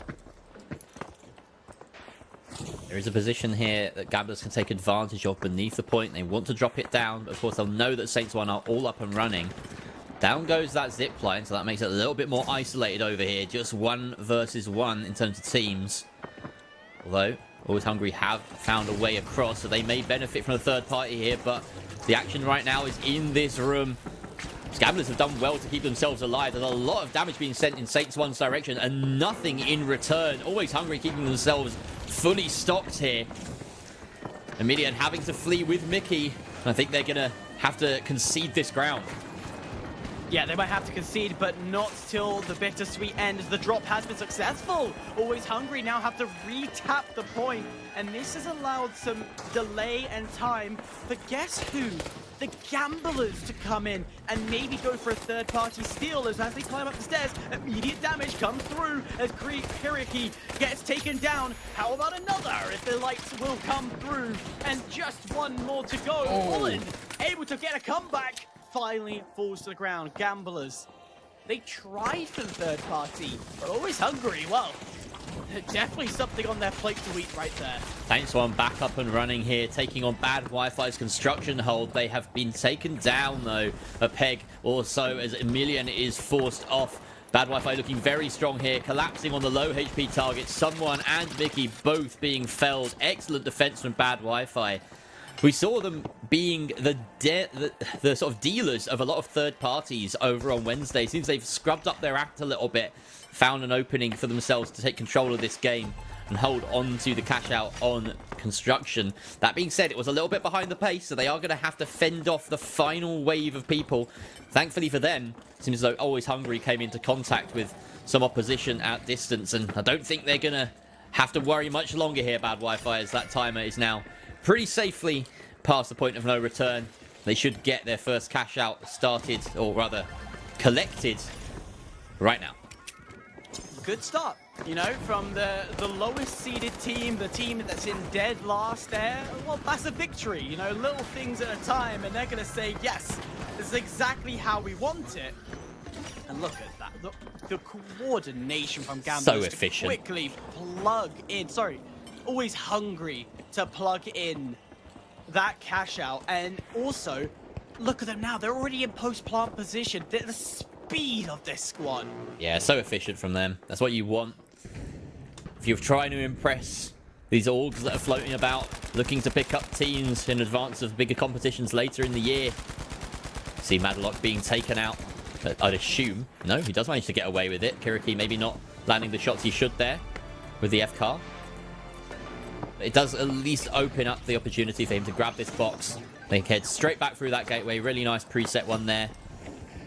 And this puts Gamblers in a little bit of a stronger position. They've been struggling a little bit so far. And now they can hold off with...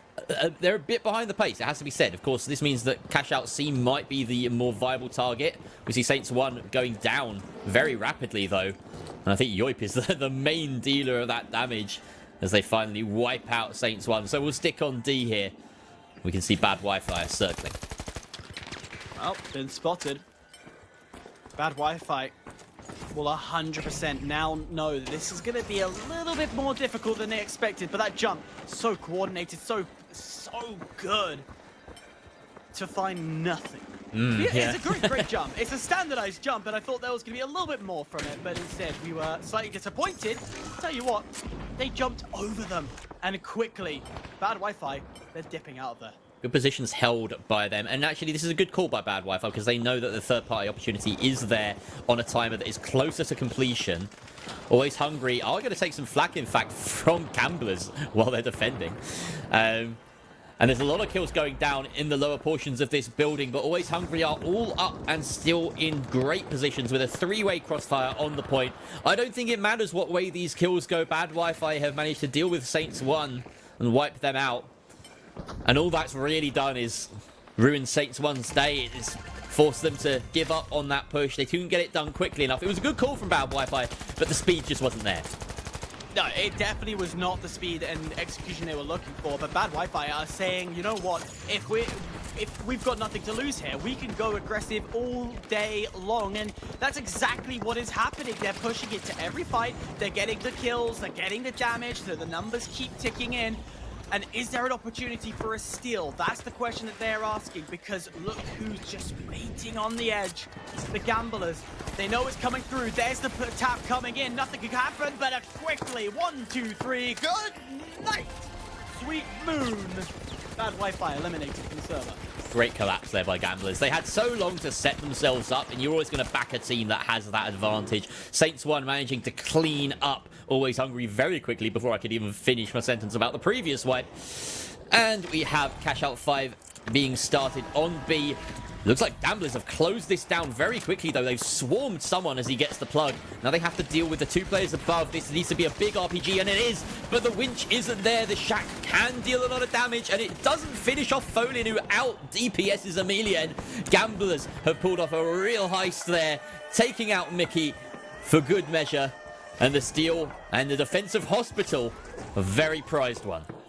Oh, now they've got the upper hand. Gamblers are going to say thank you so much for making our lives so much easier. Saints 1, it's a good attempt, a good try, but they're going to have to watch from the sidelines. And talking of sidelines, how about this? Always Hungry. Now with the pike in hand, just trying to get those tap shots coming in. Maybe an easy kill would be lucky and helpful, but Bad Wi-Fi, they've been on their A-game every engagement.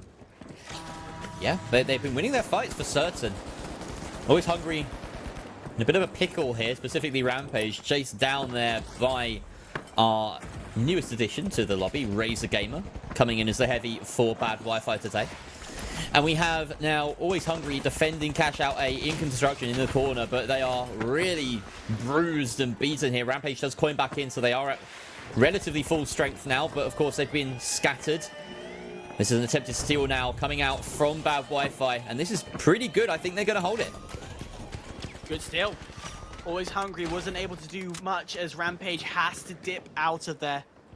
One player gone, and well, with attacking with two, it is possible. Oh, hang on. Is there a steal going down on Hospital? Oh, an attempted one there from Gamblers to try and swing it back, as it seems as though they had lost it to Saints 1. But Saints 1 eliminated and the box reflipped by Gamblers. So an attempt made by Saints 1 to dig themselves out of this hole. But again, they're not hitting their stride the way that we expect them to. Bad Wi-Fi needs another kill. I think I can't do the math this quickly, but it definitely looks like they need... Yeah, yes, they would. They're two kills ahead. There it is. They've done it. They've got the kill. Now they need to keep getting more, because you know Always Hungry wants to get it as the revive comes in. Floppy takes away another of Always Hungry, and that's going to help. Can there be another? And yes, Bad Wi-Fi continues to keep it going. An opportunity for second is still on the table, and they could very, very much make it happen. 19 seconds is all they have to do to defend. They still have players. They still have height. They have an opportunity. 10 seconds to go. It's a possibility of a steal, but they have to touch it now. Here from above, it drops down straight onto the bounce pad. Second place for Bad Wi-Fi. And a great step up from them. Huge performance, considering how miserable the time they had on Wednesday. They've come out swinging here. Saints 1. What's happened there? They are not a team to be dismayed or to be put off by the presence of third parties or anything that goes against them in lobby. But maybe it'll sting a little bit more when you're the ones that are receiving it. And if it ends, if puts you back down in last place. Wow, Emilian with an uncharacteristically poor game there, 0-9. He's going to have to step it up for the next few. But look at that. Great performance from the Gamblers, holding on to that last cash out really nicely, even under pressure from Saints 1, having to flip it back their way. A great start for the currently 9th seed team in the league. Well, Saints 1, before we started the whole tournament, the whole day, they were sitting comfortably in 5th in the whole championship. They were, above and beyond. They're doing well. But today, it feels like they would try one thing, then decide, hang on a minute, this is not working. Let's go somewhere else and try another. Realize that ain't working. Go and rotate all the way back to the original thing. Find it's too late. When they did have that steal, they didn't clear everyone off, and in doing so, their positions are exposed, and bang, they get taken away. There's just no commitment to one plan and one execution. They are flitting way too much. So for the next game, I want to see them slow it down and just focus on one side.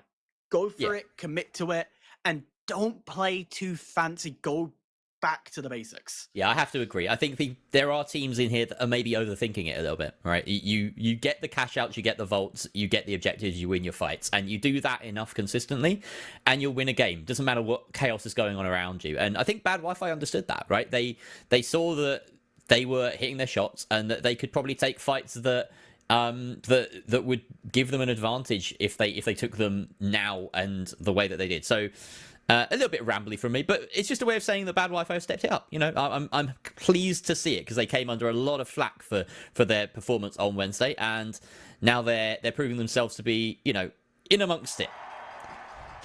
They are very much amongst it indeed.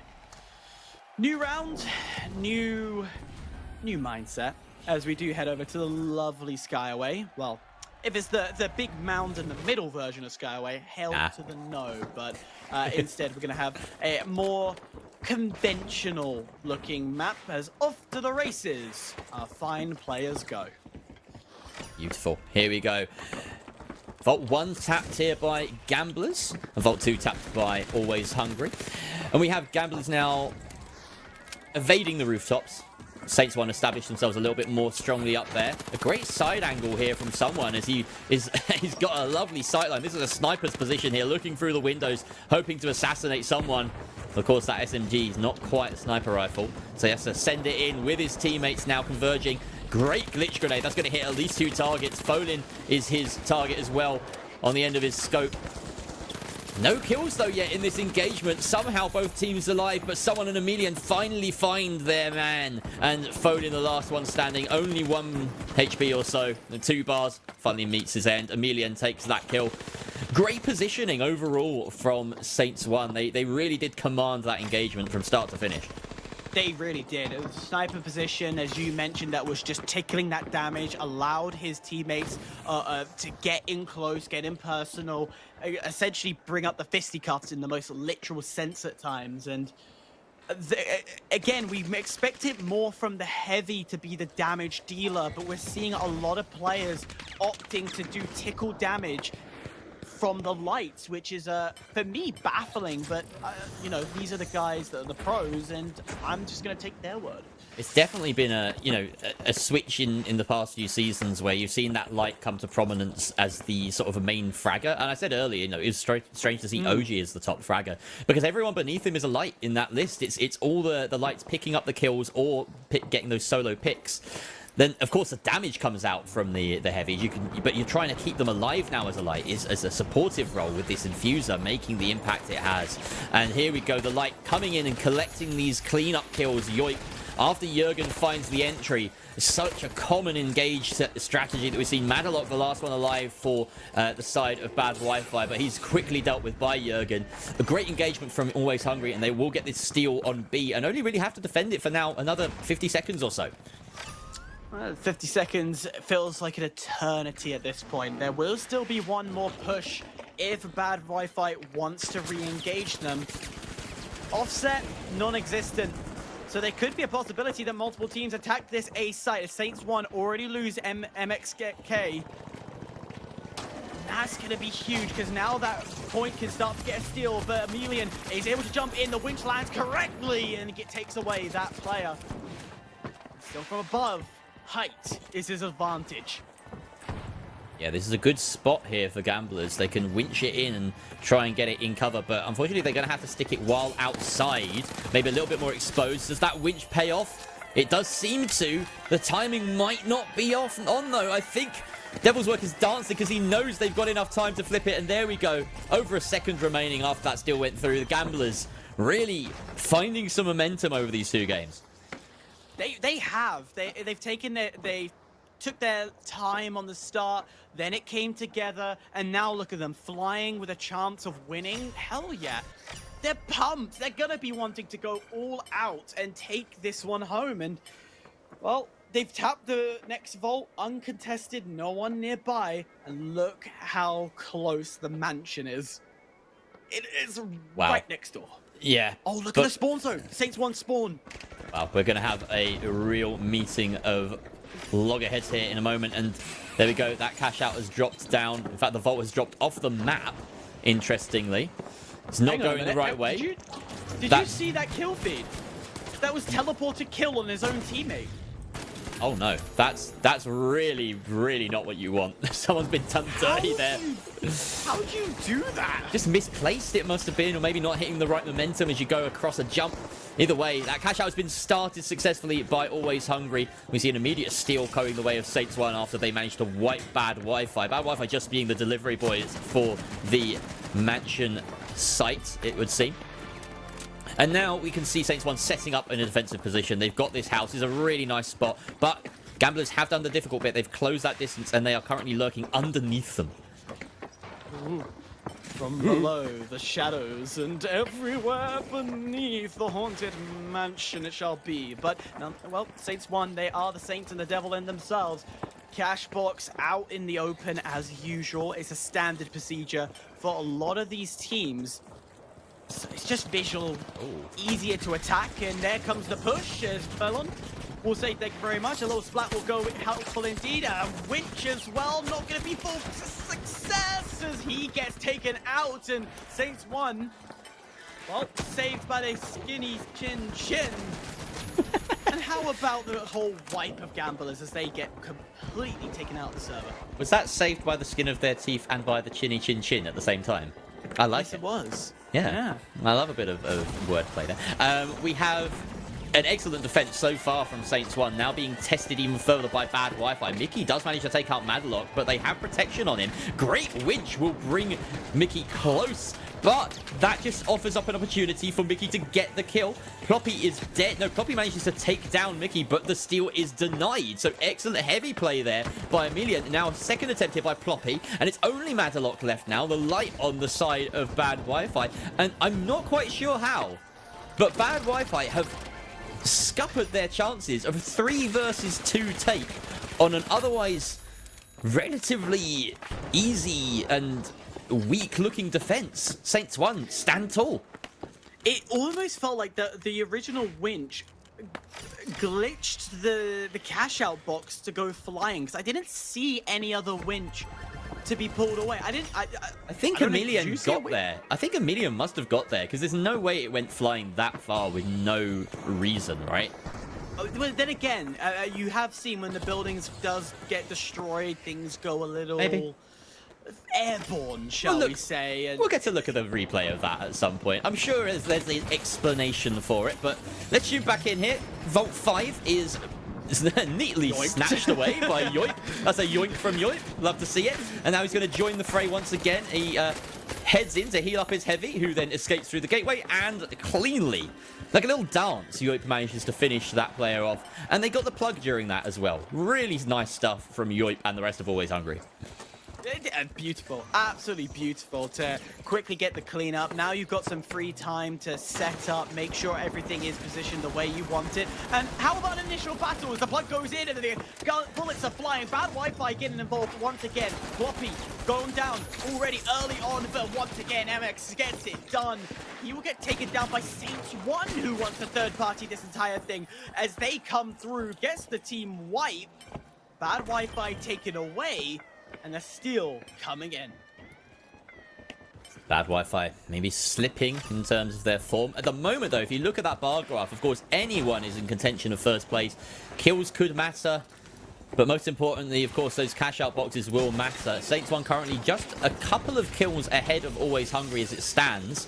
But with a minute and a half left on the timer, it still could go any way. Cash Out 8 only has about a minute left, though.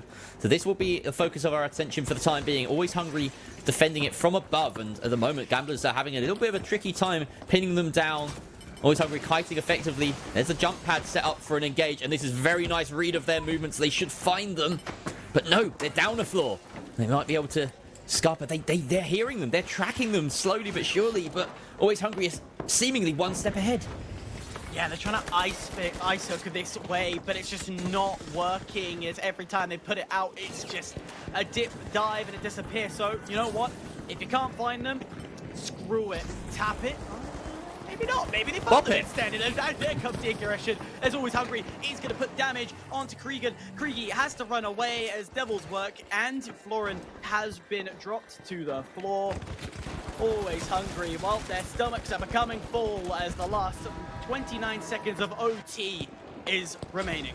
Gambler's a bit toothless there, and they won't make it back in time to do anything. Unless Kiriki can pull off a one-man heist by himself, I don't think he's got much of a hope here. Always Hungry are heading on over to try and get kills and make sure that they are not overtaken by Saints 1 here with about 12 seconds left on the timer, but down goes Rampage, and that's really problematic for them. A kill going the way of Saints 1 puts them ahead of Always Hungry, most likely, as the timer is about to elapse, and we will see whether it's done enough. Yes, it has. Way out in front, as it turns out. Saints 1 finally reassume their position at the top of Group C with a first-place finish on Skyway. From zero to hero, a lot more control for them. A reset is what they needed. And it did, I tell you what, I said it before, go back to the basics. It did feel like they went back to the basics.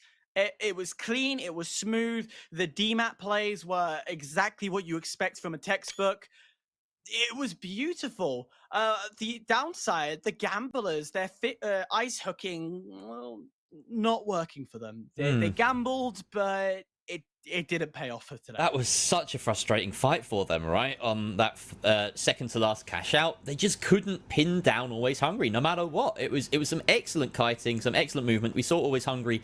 Look at this, only what, 11 kills between them, but the movement and the objective play was second to none. Really impressive. On the other side of things, we have to credit Saints 1. They managed to gather, what, 24 kills over the course of that map. So really putting their authority down on the lobby. And that kill difference will have mattered because of how close it was at the very end in terms of raw cash deposited and plugged. So yeah, very impressive performance from Saints 1. It's what we expect from Mickey and the gang.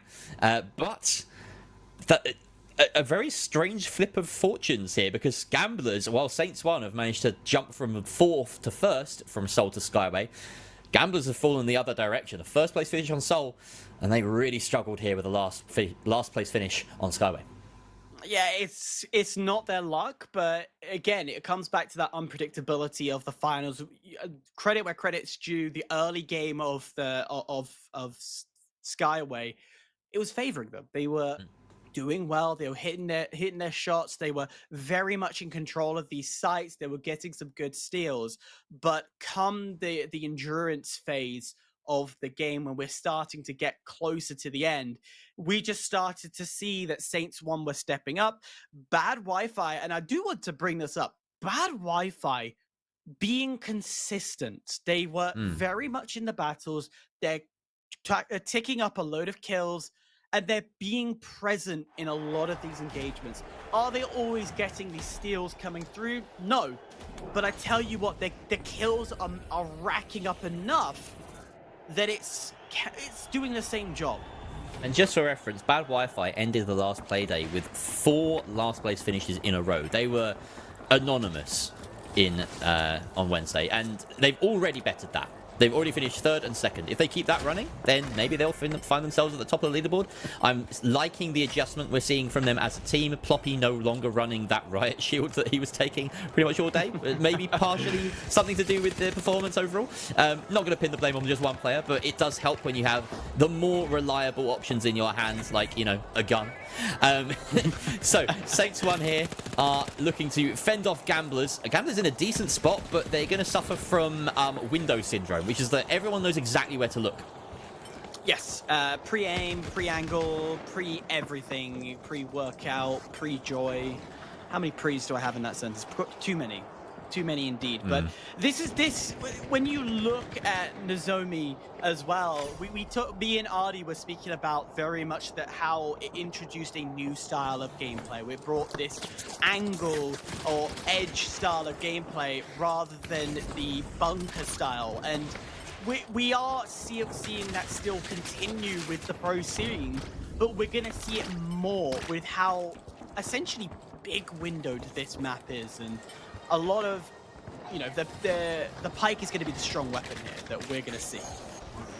Seeing Devil's work on the XP as well. I didn't catch whether he was using this last game, but I didn't notice it. And usually I notice if someone's using the XP because it's fallen out of favour.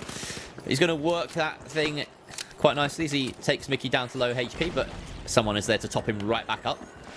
Literally someone. It always feels funny casting and saying someone. It just sounds like you're, you know, it sounds like an excuse. But no, his name is someone. We love him. And I love this room as well. This is one of my favourite rooms in the whole of Nozomi Citadel. Is it the light up floors? Yeah. I yeah, thought it's exactly much. that. I love light up floors. Simple mind and simple plays. But I'm talking of a very simple play. How about putting up the walls to give you that little bit of extra cover, which goes really more in favor of people trying to attack? And how about a little cheeky steal attempt from Gamblers who only had one player on it? Very disconnected there. Kiriki caught out, and I think his team are going to get punished for this unless Folin can dig them out of the hole. But no, Mickey is there to punish Folin, and the snowball is effective. But Bad Wi-Fi have closed in, making use of that chaotic entry from Saints 1, or chaotic defense from Saints 1. And now someone, the last alive, maybe has to concede this ground. I don't think he'll hit the res soon enough. And Million will coin back in. Someone does have an angle, but it's not going to be enough. Surely Bad Wi-Fi with the protection, with the heals, the barricades. They will stick this steal. With only about 10 seconds left, they've absolutely made the right call there. That's going to put them firmly in second place. Yeah, and Saints 1 are not even going to contest this. They don't have the players, they don't have the manpower to try and re-aggress. So it's a case of try and get away, but exit frags are also glorious. Emilian taken down, and Saints 1 now, yeah. Smart move. Goodbye. There's a finesse to what Bad Wi-Fi are doing here. It is the same kind of gameplay that we saw from them on Playday 3. Where they are very much always in the back of their mind thinking, can we third party, can we take an unfair fight and give ourselves an edge? And it's not coming up as often, which is good. I like to see it. I like that they're trying to control the game a little bit more, not always try to counter-attack, but actually play possession football. And it's working. It's really working for them because there is a cutting edge to their attacks as well. They're actually getting the kills, and they're finding those moments where it really matters to go in third party. They're not just going in at the last minute, hoping to get kills, and then usually running out of time, which is what we saw a lot on Wednesday. This is much cleaner and more impressive from them. How about an 1887? How rare is that weapon as that comes out to play?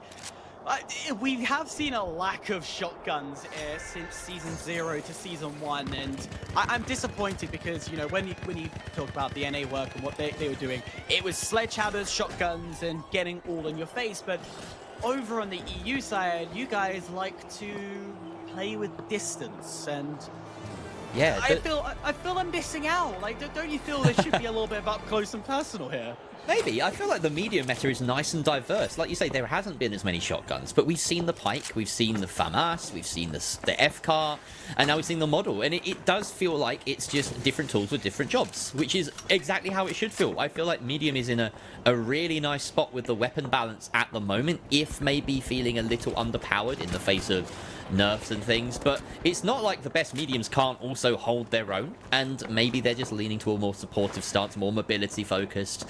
I quite like it, and I feel as though we're in a very nice spot meta-wise. My one complaint would be that there's SA12s everywhere and not much else in the heavies, but maybe that's a linchpin around what everything else is nicely balanced. So, you know, I'm not a genius. I'm not a game balancer. If you nerf the SA12, maybe everything becomes unplayable. We'd have to find out. Yeah. And Bark will tell you. Yeah. Later in time. Has he? Okay, they're below. I was for a moment. Razor Gamer. He had what seemed to be a satellite. No, they were one floor below. I thought it was perfect, but the engagement will push in. And once again, bad Wi-Fi trying to take control of the situation, going for those engagements, able to find one, but it's a trade back and forth. Now they're able to get the quick res back in. It is still one down for Saints 1. A disadvantage. They have to disabandon away from point, but they also knew at the same time that they can still defend the winch to bring it into a different position. Now one, bad Wi-Fi taken away. Oh, that's a jump up. There might be an opportunity if they can quickly get up one floor. No, it's not gonna happen. A good attempt, and bad Wi-Fi really was controlling the fight.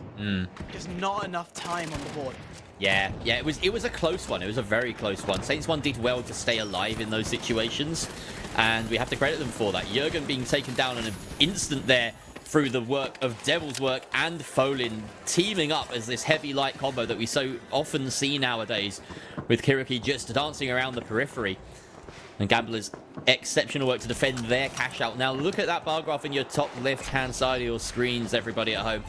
That is a close set of rankings. It could really go any direction.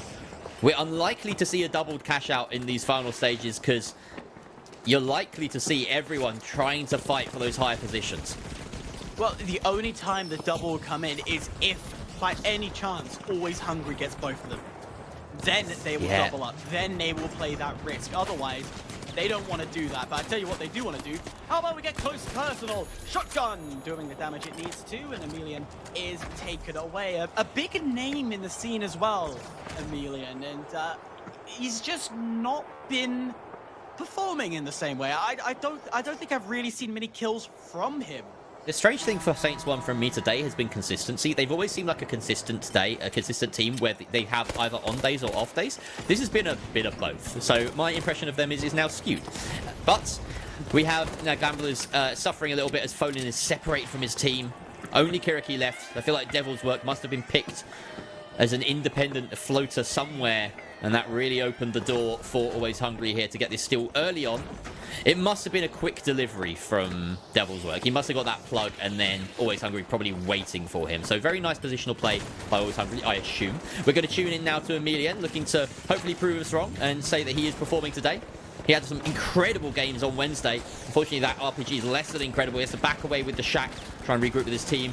Good position held by Mickey to get the refrag as someone goes down. I think Emilian pushing up a little bit lonesomely here, but no, in fact, both Mickey and Emilian win their ones there.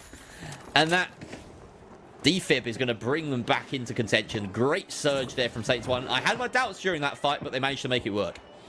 Bad Wi-Fi. A good attempt to fight back, but yeah, Emilian did step up. It's almost like he heard me say how bad he was performing and decided, you know what, screw you, Hyper. Let's let's go and prove you wrong. But here's a cheeky skill as Gamblers say Good thank winch. you and hail to the no. Yoink that out the way. It's still a 3 versus 2 though. Still 3 versus 2. They can try and collect these kills, and down goes Jurgen. This must be a win here. I think Yoip has coined back in, so Rampage is just playing for time here. He's running away as far as he can. He's got that DMAC, can go underneath, deny it a bit, and the jump pad well set. And we can see that Kiriki is there to try and pick up the pieces. Folin takes down Rampage. The play above, though, I don't think he has the firepower to deal with him, though. That is a confirmed steal. Folin deals with Yoip. And now we have Jurgen coming back in, but I think he's a bit late to the party. Everyone on Gamblers is up and ready to defend this. And that should be the Gamblers securing themselves a first place. Yeah, it was just a hesitation from Always Hungry. If they had dropped in and gone for a commit, gone for the denial, yeah, you sacrifice your life, there could have been a chance. Could have been a chance to stop it going through, but no, it is going to be a Gambler's victory. As you mentioned, an up-down performance from them, but I tell you what, it's currently up right now. Yeah. First, then fourth, then first. They are slingshotting, ping-ponging their way around the standings during Group C. And as we look at the final scoreboard here, we can see that Always Hungry are the team that managed to come fourth in that one, unfortunately for them. And Saints One close behind in that second position with their defense that we saw very neatly performed. Didn't get to see the final fight, but clearly managing to fend off Bad Wi-Fi yet another time, who had maybe slipping a little bit in standards, but they did come up against Saints One a number of times that game. And it felt as though Saints One were outplaying them more than Bad Wi-Fi were maybe, you know, making misplays or something like that. Yeah, I definitely agree onto that side of things. And yeah, the one thing I was just reading the chat. And I'm seeing a lot of people go at, particularly Original Goats, by the way, brilliant name. He says, "Come on, guys, let Bad Wi-Fi win." I agree. Like, the thing is, like, I do not let them win. But they genuinely are doing so well. They really have stepped up. They really are commanding their fights. They very much have the mentality to do it. Yeah, the only downside is that it's not a charity, you know. You can't let teams win. They've got to earn it, right? They are improving. 100%. We've got to give them that. They are improving, but they are not yet at the level that Gamblers have been. They are not yet at the level that Saints One have been, and it's there. It's attainable. These are talented players. We've seen Ploppy for ends. Oh, what was the team name? NX. There was a French team for a while that he was part of. It was an assemblage of letters. And NTHX, there we go. Thank you very much, Burrito, in my ear. NTHX, we've seen that Ploppy is a very talented player. And this is a different team around him now. Razor Gamer as well, stepping in today, has been impressive. And so is Madlock over the course of the season. But they're just not quite there yet. They're still cooking. We could see improvements over the course of the day. But like I said, no one's going to let them win. They have to earn it. Nothing is given, everything 100%. Is earned. I agree, and I wasn't trying to suggest actually let them win. No, yeah. I'm saying they do have the chance of doing. They have that fundamental to make it happen. It's just piecing all the positives they've been doing, eliminate those little overchows and their timing problems, and boom, there is that gameplay that can say, yeah, we're gonna win this. And look at this start. Not so great on the bars for Bad Wi-Fi, but at least they're getting involved nonetheless. And Gamblers have involved themselves in a quick fight with Saints One, made quick work of them. Really neat stuff. Not a single, maybe one death there that I might have missed. But I'm wondering what Folan's doing here. Oh, yeah, of course. He's saying that the box is over here. Yeah, okay. I got a little bit lost there. And now we have Always Hungry winning their fight up against Bad Wi-Fi, as you mentioned. Going delivering cash box A. So two very distant cash outs. We can expect this to play out on two sides of the map. And it'd be very difficult to keep track of everything in true finals fashion. Of course. Like, when is it ever easy for the spectator to look at this game and know what's happening everywhere? It's got to happen. But here is Saints One. Initial jump not finding anything. But how about a Lonely Light? Devil's work? Well, we spotted him. They didn't. So he's been able to evade and escape. But all this jumping, all this footsteps, giving away their position. Oh, Bad Wi-Fi coming in with a third party. Gamblers were kiting away, didn't expect the backstab there. Saints One have an opener here. They will know that there's some fights going on in the distance. Madlock taking out doubles work as well now, leaving only Folan and Kiriki. This is a nice goo fortress to defend the steal. Saints One come on in and get that money for themselves. Unfortunately, Bad Wi-Fi maybe need to pick up the pieces here, be smarter about how they engage. That's a very Wednesday style play from Bad Wi-Fi. That third party just really not working out for them. Gamblers now looking to retake, but the winch is going to put this firmly in control of Bad Wi-Fi. Really neat move. Yeah, good move, putting it in a better position. You can see Ploppy still going for a bit. Instead, the cover disappears, and now Saints One able to get man advantage because I don't know where the last player is. He's gone AWOL. Nope, he's back in the fight. Razor stays alive. There is opportunity. Huge. There's hope indeed as Razor One Sorry, Razor gets it done. But look at this. Just when all the hard work's happened, Gamblers come in and say, thank you very much for all that. We're going to steal it off you. Yeah, Bad Wi-Fi lost a few too many bodies in their approach, their attempted steal there. And it just ends up in the hands of the people that delivered it in the first place. Gamblers had to fight for it, but they collect their cash. And Always Hungry on the other side, getting a very easy time of things over on Cash Out A. We see Bad Wi-Fi now giving chase to try and pin down the last few members of Gamblers, or rather every member of Gamblers. In fact, Bad Wi-Fi in that chase have suffered casualties. Madlock being taken out, and now Ploppy and Razor having to flee. But they have a player on their backs, and that is Devil's Work, who spots the opportunity to pinch. Luckily for them as well, this vault spawning very near the previous objective means that Gamblers can just keep flowing. Oh, yeah. Flow like the wave. Flow like the turtle in Nemo. Yeah. I can't remember his name. Is that bad? Crash. Nice Crash. one. How does Burrito know everything? I don't understand how Burrito knows everything. He's in our ear with every piece of information going, that's the answer to that. Yeah. Hey, Burrito, what's the answer to who's winning this? Oh, that's too easy. Come on, Yeah, give him a hard one. yeah, now he's quiet. Now he's quiet. Tell Interesting. you what, how about a little shotty round the corner? Bang, bang, and it's a miss. Oh, that's embarrassing. Oh dear. Oh yoy. That's That a is. little embarrassing. He's going to be sad that we caught that one. He's going to be very sad that we caught that one. There's now someone. Sorry, Saints one. Different. Okay. Someone is on Saints one, and I guess that makes sense. Get the Cash Out started over in Hospital. We're going to join ourselves over back on Cash Out D, as Gamblers have deposited there, but they are under pressure from Bad Wi-Fi, who are really squaring up as their rivals in this match, casting themselves in the titular villain role. And they are now trying to get rid of this gadget that is just lurking, the C4 on the C4, Cash yeah. Out, but they can't actually hit it for whatever reason. So they're just going to try and find bad Gamblers anyway. Well, you're going to be looking down. They're a Yeah. little bit below you at the moment, and well, that's with all up. that time, That's all up. all that time messing around, and guess who's coming to join the party? It is Always Hungry. So, 3 teams all surrounded by D. Saints 1's got an easy job behind us, and well, who's going to move first? Yeah. Who's this going to is make the noise? Oh, It's there's the gonna be engage. Always Hungry. Big jump from Always Hungry. Up they go. And I think Razor Game has been left behind a little bit. But no, he manages to get away. The glitch, unfortunately, not capitalized upon. And again, it all goes quiet. Very strange engagement there. No casualties on either side. Well, you don't want to go first, because now you know that one... Well, first of all, you've realized the color of your opposition. You're going, hang on a minute. There's another team here. We don't want to be getting third party. So it is going to be a little bit cautious as Gamblers start to position themselves just a little bit more closer to the point in case there's a last-minute steal coming in. And here comes that attempt. Always Hungry getting close to it, but Yelp gets taken away. Now Rampage dropped down really low. Has to dip out of the fight. Tries to escape. Doesn't happen. Bad Wi-Fi. Left with Razor.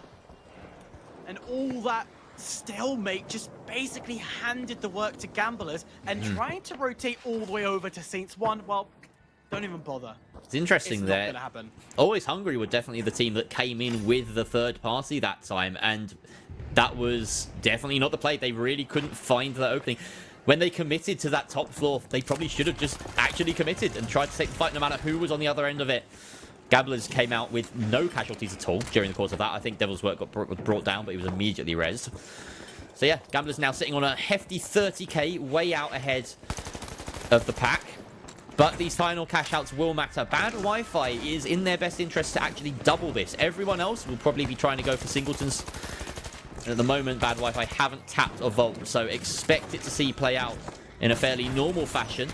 But you can expect the unexpected as well in this game. Jurgen taking down Ploppy means that Bad Wi-Fi are very short-staffed. Madlock on a smidgen of HP. He's probably hiding somewhere, waiting for that regen to hit. Nope, he's been chased down, it seems. There he is. Finally dealt with by Yoip, his opposite number of the light on the side of Always Hungry.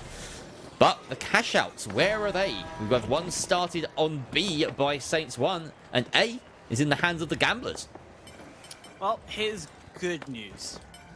Gamblers will 100% be second. No matter what. Right. At Well, least. I suppose there's a situation where Always Hungry steal from them, and that would put them in third. And it is Always Hungry that are contesting them right now. So Yeah, they are it fighting. has to be a lot of kills. 18k? No, this would take them above it. This would take. Oh, I can't do maths. Yeah, it's cool.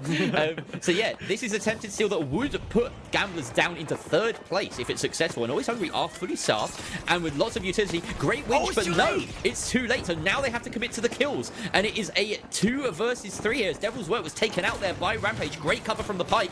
Here comes some more kills. Up go the defibs. Devil's Work back in the fight, but Kuriki and Folin are felled. Devil's Work the last one standing, and he's felled by Jurgen as well. Excellent play from the Heavy in particular on the side of Always Hungry, and that is going to put Gamblers down in a potential third place.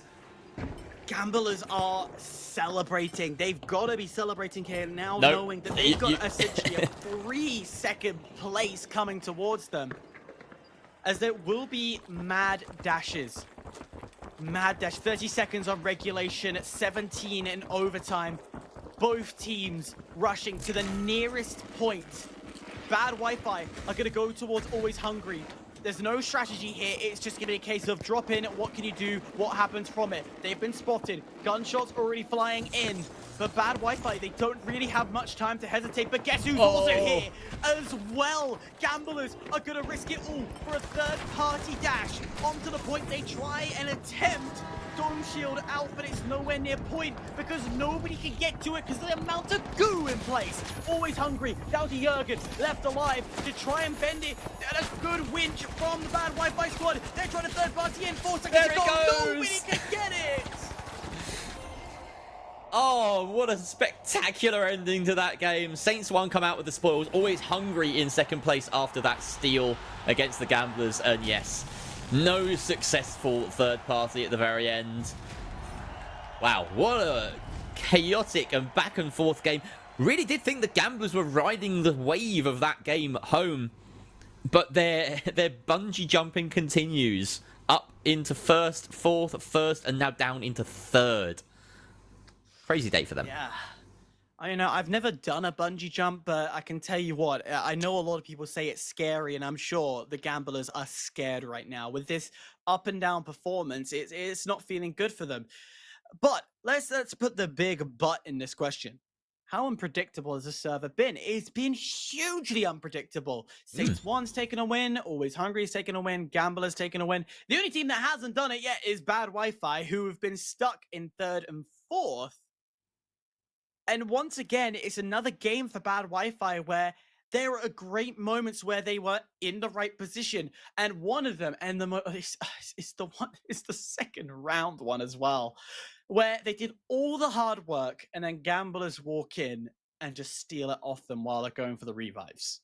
Yeah, Just typical.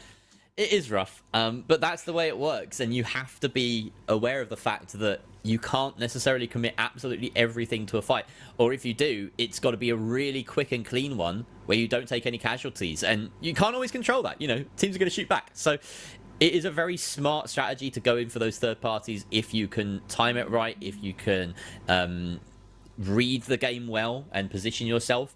But of course, you know, it's also the safer strategy to try and take clean 3 versus 3s because you're more in control. So it's just balancing that chaos versus the control that everyone wrangles with in the finals. And over the course, I mean, this really has been the most unpredictable day so far. We have one map left for this day, and I would not bet on anyone. I don't know who could win. Literally anyone could win this. Like you've said, you know, the Gamblers and Saints 1 have been trading first places between themselves throughout the day. So if you're smart, you might go with one of them, but Always Hungry have shown that they can step it up. Bad Wi-Fi have shown massive improvements since the last Playday, and they are in genuine contention here and making some real splashes. So it is all to play for on Sis Horizon.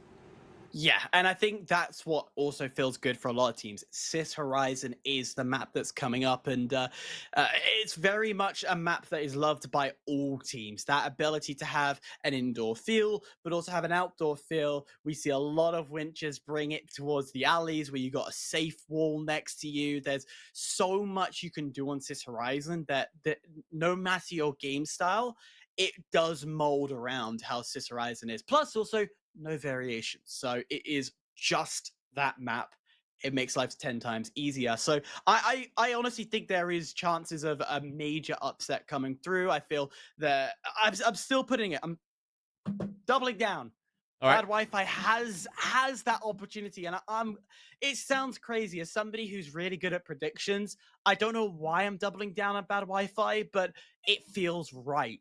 It feels right to say that there's something to get it done. Well, it was the call that I made at the end of the last group with Makeshift, and they got it done. We saw promise in Makeshift, and the final map, they managed to finally get that first place position. It saved their day. Can Bad Wi-Fi save their own? Always Hungry also haven't finished first either, so they'll both be especially hungry for that top place podium finish. Saints 1 and Gamblers, as ever though, going in as the favourites here. On Sis Horizon, we see this is Saints 1 that we're tuning in with. As they begin their approach on Vault 1, it will be Always Hungry to meet them. Yeah, and that is the worst position to find another opposition is. It's just a peak advantage, you can see everything, and, well, especially when a FAMAS is in play as well. I love a FAMAS. Good taps to the head, it gets you done and dusted, but this FAMAS is not landing his shots, as very quickly Rampage will drop to the floor, and a lot of chows and realistically eco chows across the opposite side of the map as the vault hasn't been plugged. No, it seems as though Always Hungry are just waiting here as well to try and maybe get the coin back in and fight a full 3 versus 3. Yoip is caught out in the middle of nowhere. Suffers a lot of HP for it. Mickey is getting on that plug though. He wants to get straight on it. And Always Hungry were trying to position themselves to shield against Cash Out A, but decide, no, we're not going to cost ourselves our lives there. We want a clean fight on it. They have regrouped. So an interesting early fight. Only one death between these two teams, but that did dictate the flow of the game. And now Saints 1 are getting themselves set up in a very nice position on this rooftop. Typical hold, and we can see that Always Hungry actually decide to turn their attention instead to Cash Out B. So it would be Bad Wi-Fi that Saints 1 have to fight off instead. Yeah, it's going to be a little bit harder to... Well, I say a little bit harder. Bad Wi-Fi have been the easier of opponents today, but they're going to do their absolute best, and especially the form they've been playing. Always Hungry. Well, we watch them. They're slowly and methodically making their way down. As they realize the players below, the steel's still going through, but not for long. Has to step off, and now height goes in favor of Gamblers. I always feel like Always Hungry, just again, playing methodical. Here comes that drop. Great and glitch. here comes Gamblers as they force away Always Hungry. Excellent glitch. That forced him off the steel, but Rampage knew what the deal was. He knew that he wasn't going to stick onto that. Keeps himself alive and intact and ready for the 3 versus 3 here. They winch it into a yet more advantageous position. Again, Always Hungry going to try and stick it, but this time Rampage pays with his life as Folin is much more lethal on his approach. Yoip, though, finds Devil's Work on the return. That's the light up for Always Hungry. You always want that in a mid-fight. You want that damage to still be a factor. Yoip really mitigates that fact of the lost light with that second double barrel kill. Huge plays from the double barrel main, and Jurgen will clean it back up. Kiriki takes down Yoip, but Jurgen finds him instead. Bad Wi-Fi, though, after losing their fight very quickly on the other side, Saints 1 have spawned back in and taken full advantage with the third party on what little was left of Always Hungry. A last-second steal, and Bad Wi-Fi sweep up the cash. You said earlier that, you know, being third-partying, that how Bad Wi-Fi was doing it a little too often, and that you want to see more control for them. I feel every time we've seen them third-party, they have been at their best. That when they do go for that control and try that team v team battle, though, they're still decent, but they're nowhere near as confident as when they do third party. And I'm, you know what? I'm gonna say it. I think they should stick to third parties because they're absolutely dominating them. It's working well for them, and there's also something to be said about committing to fights and dying quickly as a team or winning quickly as a team, because that's exactly what they've been doing no matter what. Their fights haven't lasted long. We haven't really seen them lingering about and saying, oh, you know, oh, if we can coin in, maybe we can get another wave or whatever. Like, just go and fight and die, because if they hadn't done that against Saints 1 on their first attempt of the push on the far side of the map, they wouldn't have respawned in for the third party. Taking more fights means that you get to win more fights, potentially. Even if you lose them. You know, you increase your odds of winning a fight if you take more of them. A little unlucky for someone, as he was just only, he didn't need only a 5 HP left alive and then gets taken down. But I tell you who definitely has some HP is going to be the Gamblers, as they take out the entirety of Bad Wi-Fi once again. But we've seen this once before. They get wiped out early. They forget about the fact that Bad Wi-Fi was in this position, and they come in and sweep it from under their feet. Yeah, and now we have Gamblers holding on to cash out D. This is Always Hungry, charging them down. Thinking twice about the approach they want to make, and in fact it looks as though Yoip is leading the call to avoid cash out D entirely. An interesting move there. That'll leave Gamblers very happily in the corner of the map, unfazed. Bad Wi-Fi currently engaged with Saints 1 over here, but no damage really traded besides the one onto Ploppy. And it seems as though Madlock is actually just going to say, you know what, you can heal up yourself. You can wait for that regen. We need this infuser for the thick of it. Jurgen taking some flack as he dives into the open. And that is someone to punish him. We have 3 parties now engaged over the top. Saints 1 in a really nice position here. Rampage almost taken out there, but actually it's Mickey that goes down instead. Someone gets the refrag, and now they have to bring their medium back up. And this leaves Bad Wi-Fi in a decent position. They've witched it yet again and have a decent spot to try and steal this. But Saints 1 still fully stocked. There's a clean 3 versus 3 here. Back in the open. Emilia knows the value of that win. She's not going for kills. He is purely playing the objective here. Always Hungry, though. Look like they might have a backstab here. Yeah, Always Hungry wants to drop in and create an upset, get rid of what is the strong Saints 1, and that's done perfectly. Rampage gets the job done. What I don't think they fully realize is the positioning of Bad Wi-Fi, because they've been able to take out Jurgen. Now down to Yola, who's only left in the open. The steal comes in out in the open. Bad Wi-Fi, once again, third-partying the situation, taking it all away. Very smart, avoiding the flak, letting Always Hungry go for those kills, but now Always Hungry are fighting back, and it's 2 versus 2. Can they make it stick? Gamblers coming in here, in fact, to try and get the steal. They might have done it. Have they done it? No, the force off is enough. A second attempted steal here, but I think the timer might be working against him. No! In fact, Saints 1 do come in as the 4th party, taking out everyone in the server and going way out in front with 36k.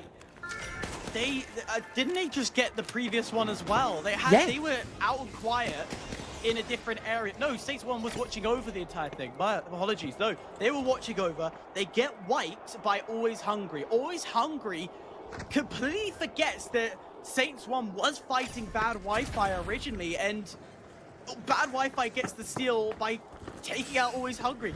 And so Saints 1 needs that revenge story, and why not do it on their original points? I need a diagram to explain that. You've done your best. You've done very nicely to explain the back and forth of that fight.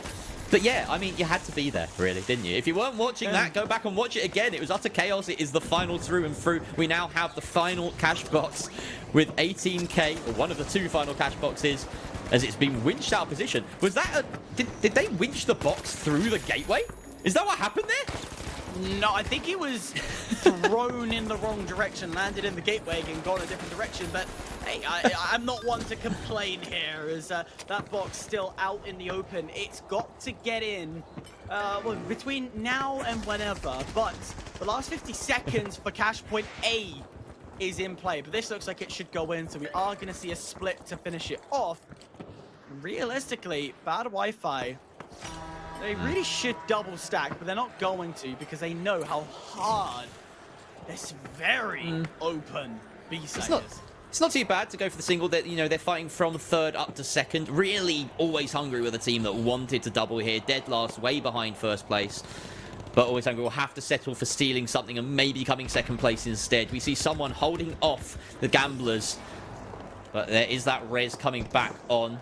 And 3 versus 3, really nice position being held here by Mickey at the top right of your screen, as we can see from someone's perspective, on top of that goo fortress.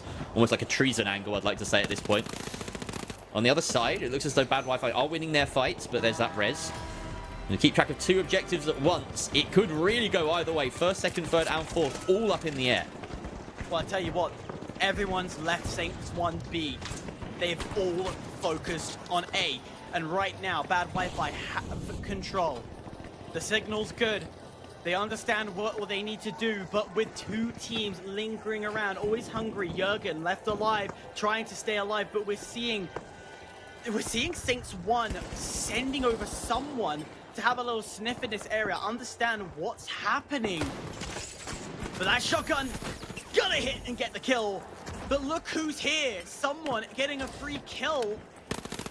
And in doing so, why not go for it? Because the whole cash out's done. All 4 teams are here. Someone also get another in here. And now everybody's on the same page. Everybody on the same point. Someone gets another. That's 3, 4 in a row. Emilian finding Kiriki as well, and the timer will elapse. Successfully defended by Bad Wi-Fi, who collect a 2nd place finish for their efforts. Always Hungry and Gamblers just taking too long to pull the trigger on that final cash out, neither committing to any objective strongly enough. And you know what they say, who dares wins. Gamblers, well, they didn't stay true to their name. They didn't gamble on a push, and it leaves them languishing in that one. I believe they finish last, Always Hungry as well, at the bottom. In fact, yeah, Gamblers coming 3rd, Always Hungry at the bottom. Saints 1, a really strong performance from them across the play day. 3 first place finishes and a 2nd to boot as well. Gamblers just had a really up and down day.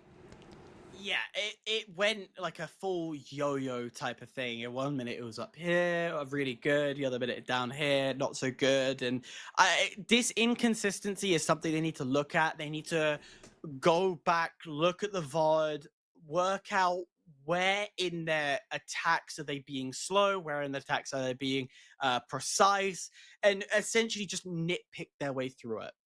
Is the only advice I can give to the Gamblers right now, because we know that they have potential to be, in my eyes, a top 5 team, but they're not. With everything right now being so inconsistent, they're performing as only, 5th to 10th style team. Yeah. And after that day, I believe that someone on Roma are very likely to be still at the very top of the kill count. They've been sort of vying for that consistently, but both Aimers and Saints 1 have had excellent days. The light mains on their teams picking up the kills. I believe he got 11 in that game, someone 23 total for the team. If you continue to put out those kinds of kills in any FPS, doesn't matter what the objective is, you're gonna do well. So you have to credit the gun skill as well as the objective play from the very top teams in this league, and it's just gonna form the backbone of whatever team they might end up on, whatever team they might be performing for. They're going to be an asset to. Yeah, wherever you put him, basically, is the nutshell. Yeah. But he's going to pop off. He's going to be on top, and he's going to show you what he's made of. But one thing to know, and I always like to go back to Bad Wi-Fi. What a much better performance. Yeah, that was 10 times better that we've seen in a while from them. And you know what? It shows, if the observer can scroll down just very briefly. We'll get back onto it in a second. We'll get back onto it in a bit. But we saw that actually they weren't dead last. It really was. They put themselves in 3rd overall. Yeah, that was a really impressive performance from Bad Wi-Fi, considering their circumstances at the start of the day, dead last, like you say.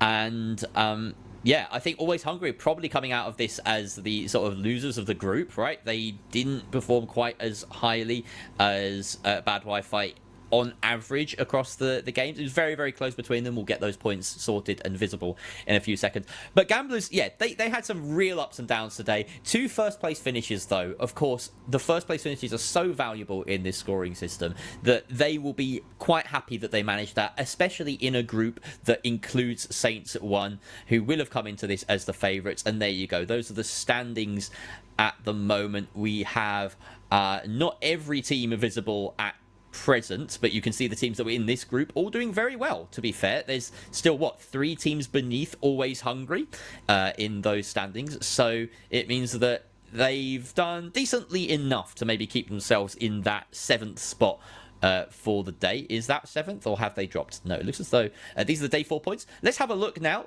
at the overall standings. And yes, they have. Always Hungry, exactly. Dead 7th. In fact, very little shifting all around across this group. Saints 1 started the day in 4th.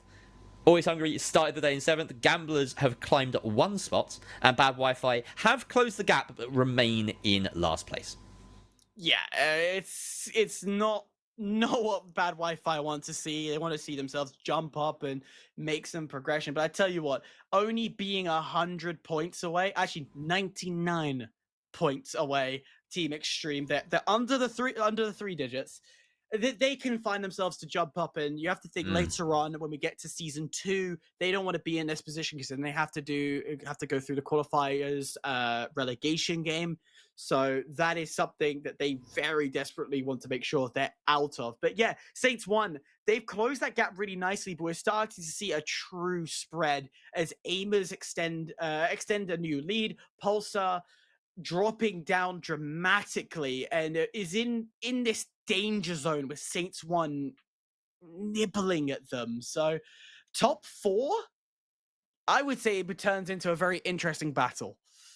It absolutely does. And the really important kind of point there is that 9th position, because of course you come above that, you come to top 8, you manage to make it through. You come below, then you're struggling. So the fact that we saw Gamblers perform so well today and switch places with Vatican Esports cannot be understated. That could be a massive deal when it comes to the end of the season. And we're getting close now, Hyper. We are 2/3 of the way through over here in EU with 2 play days remaining. There is, of course, still plenty of action later on today on this channel in the NA side of things, which should be exciting. And they're only halfway through because that's how sixths work. I'm doing some fraction maths in my head, Hyper. I'm gonna nod and agree. Great. You do that. Because there's no deliberate okay, whatever. Anyways, North America is going to be next on this channel, and of course that has been one hell of a battle, of definite upset. Seeing teams, particularly the likes of Scallywags down near the bottom. We're seeing Bricked and Retwist, which was have been renamed from our lovely Llama, has had Spoons and Breedy Spot jumping still amongst the top 3. And remember, they did a fantastic job when it came to the regional and championship run from there. So NA has got a bunch load of action and a completely different style of gameplay. That they do. And if you want to watch that, it is only in a few hours time on this channel, so keep a tab open, why don't you? Of course we'll probably be raiding someone at the end of this broadcast, but give them our love and then come back over here for the later games. So Hyperactive, it seems the sun has set on our play day here in Britain. It's nice to have finally had a fellow Brit who's enjoying an evening here, me casting with me rather than doing the kind of morning, you know, having Ardy usually wakes up at like 7 a.m. to do his cast. I have no idea how he does it. I don't know. I would never be up there. Yeah, more I know. Power to Ardy. We love Ardy a lot, but damn, that's commitment, man. It that really is too much commitment from Hawaii, man. Well, thank you very much, everybody, for joining us. We're going to sign off right now. And yeah, enjoy the sunshine while it lasts everywhere in the world at the moment. I've been Jerry. This has been Hyperactive. We'll see you very soon. Goodbye.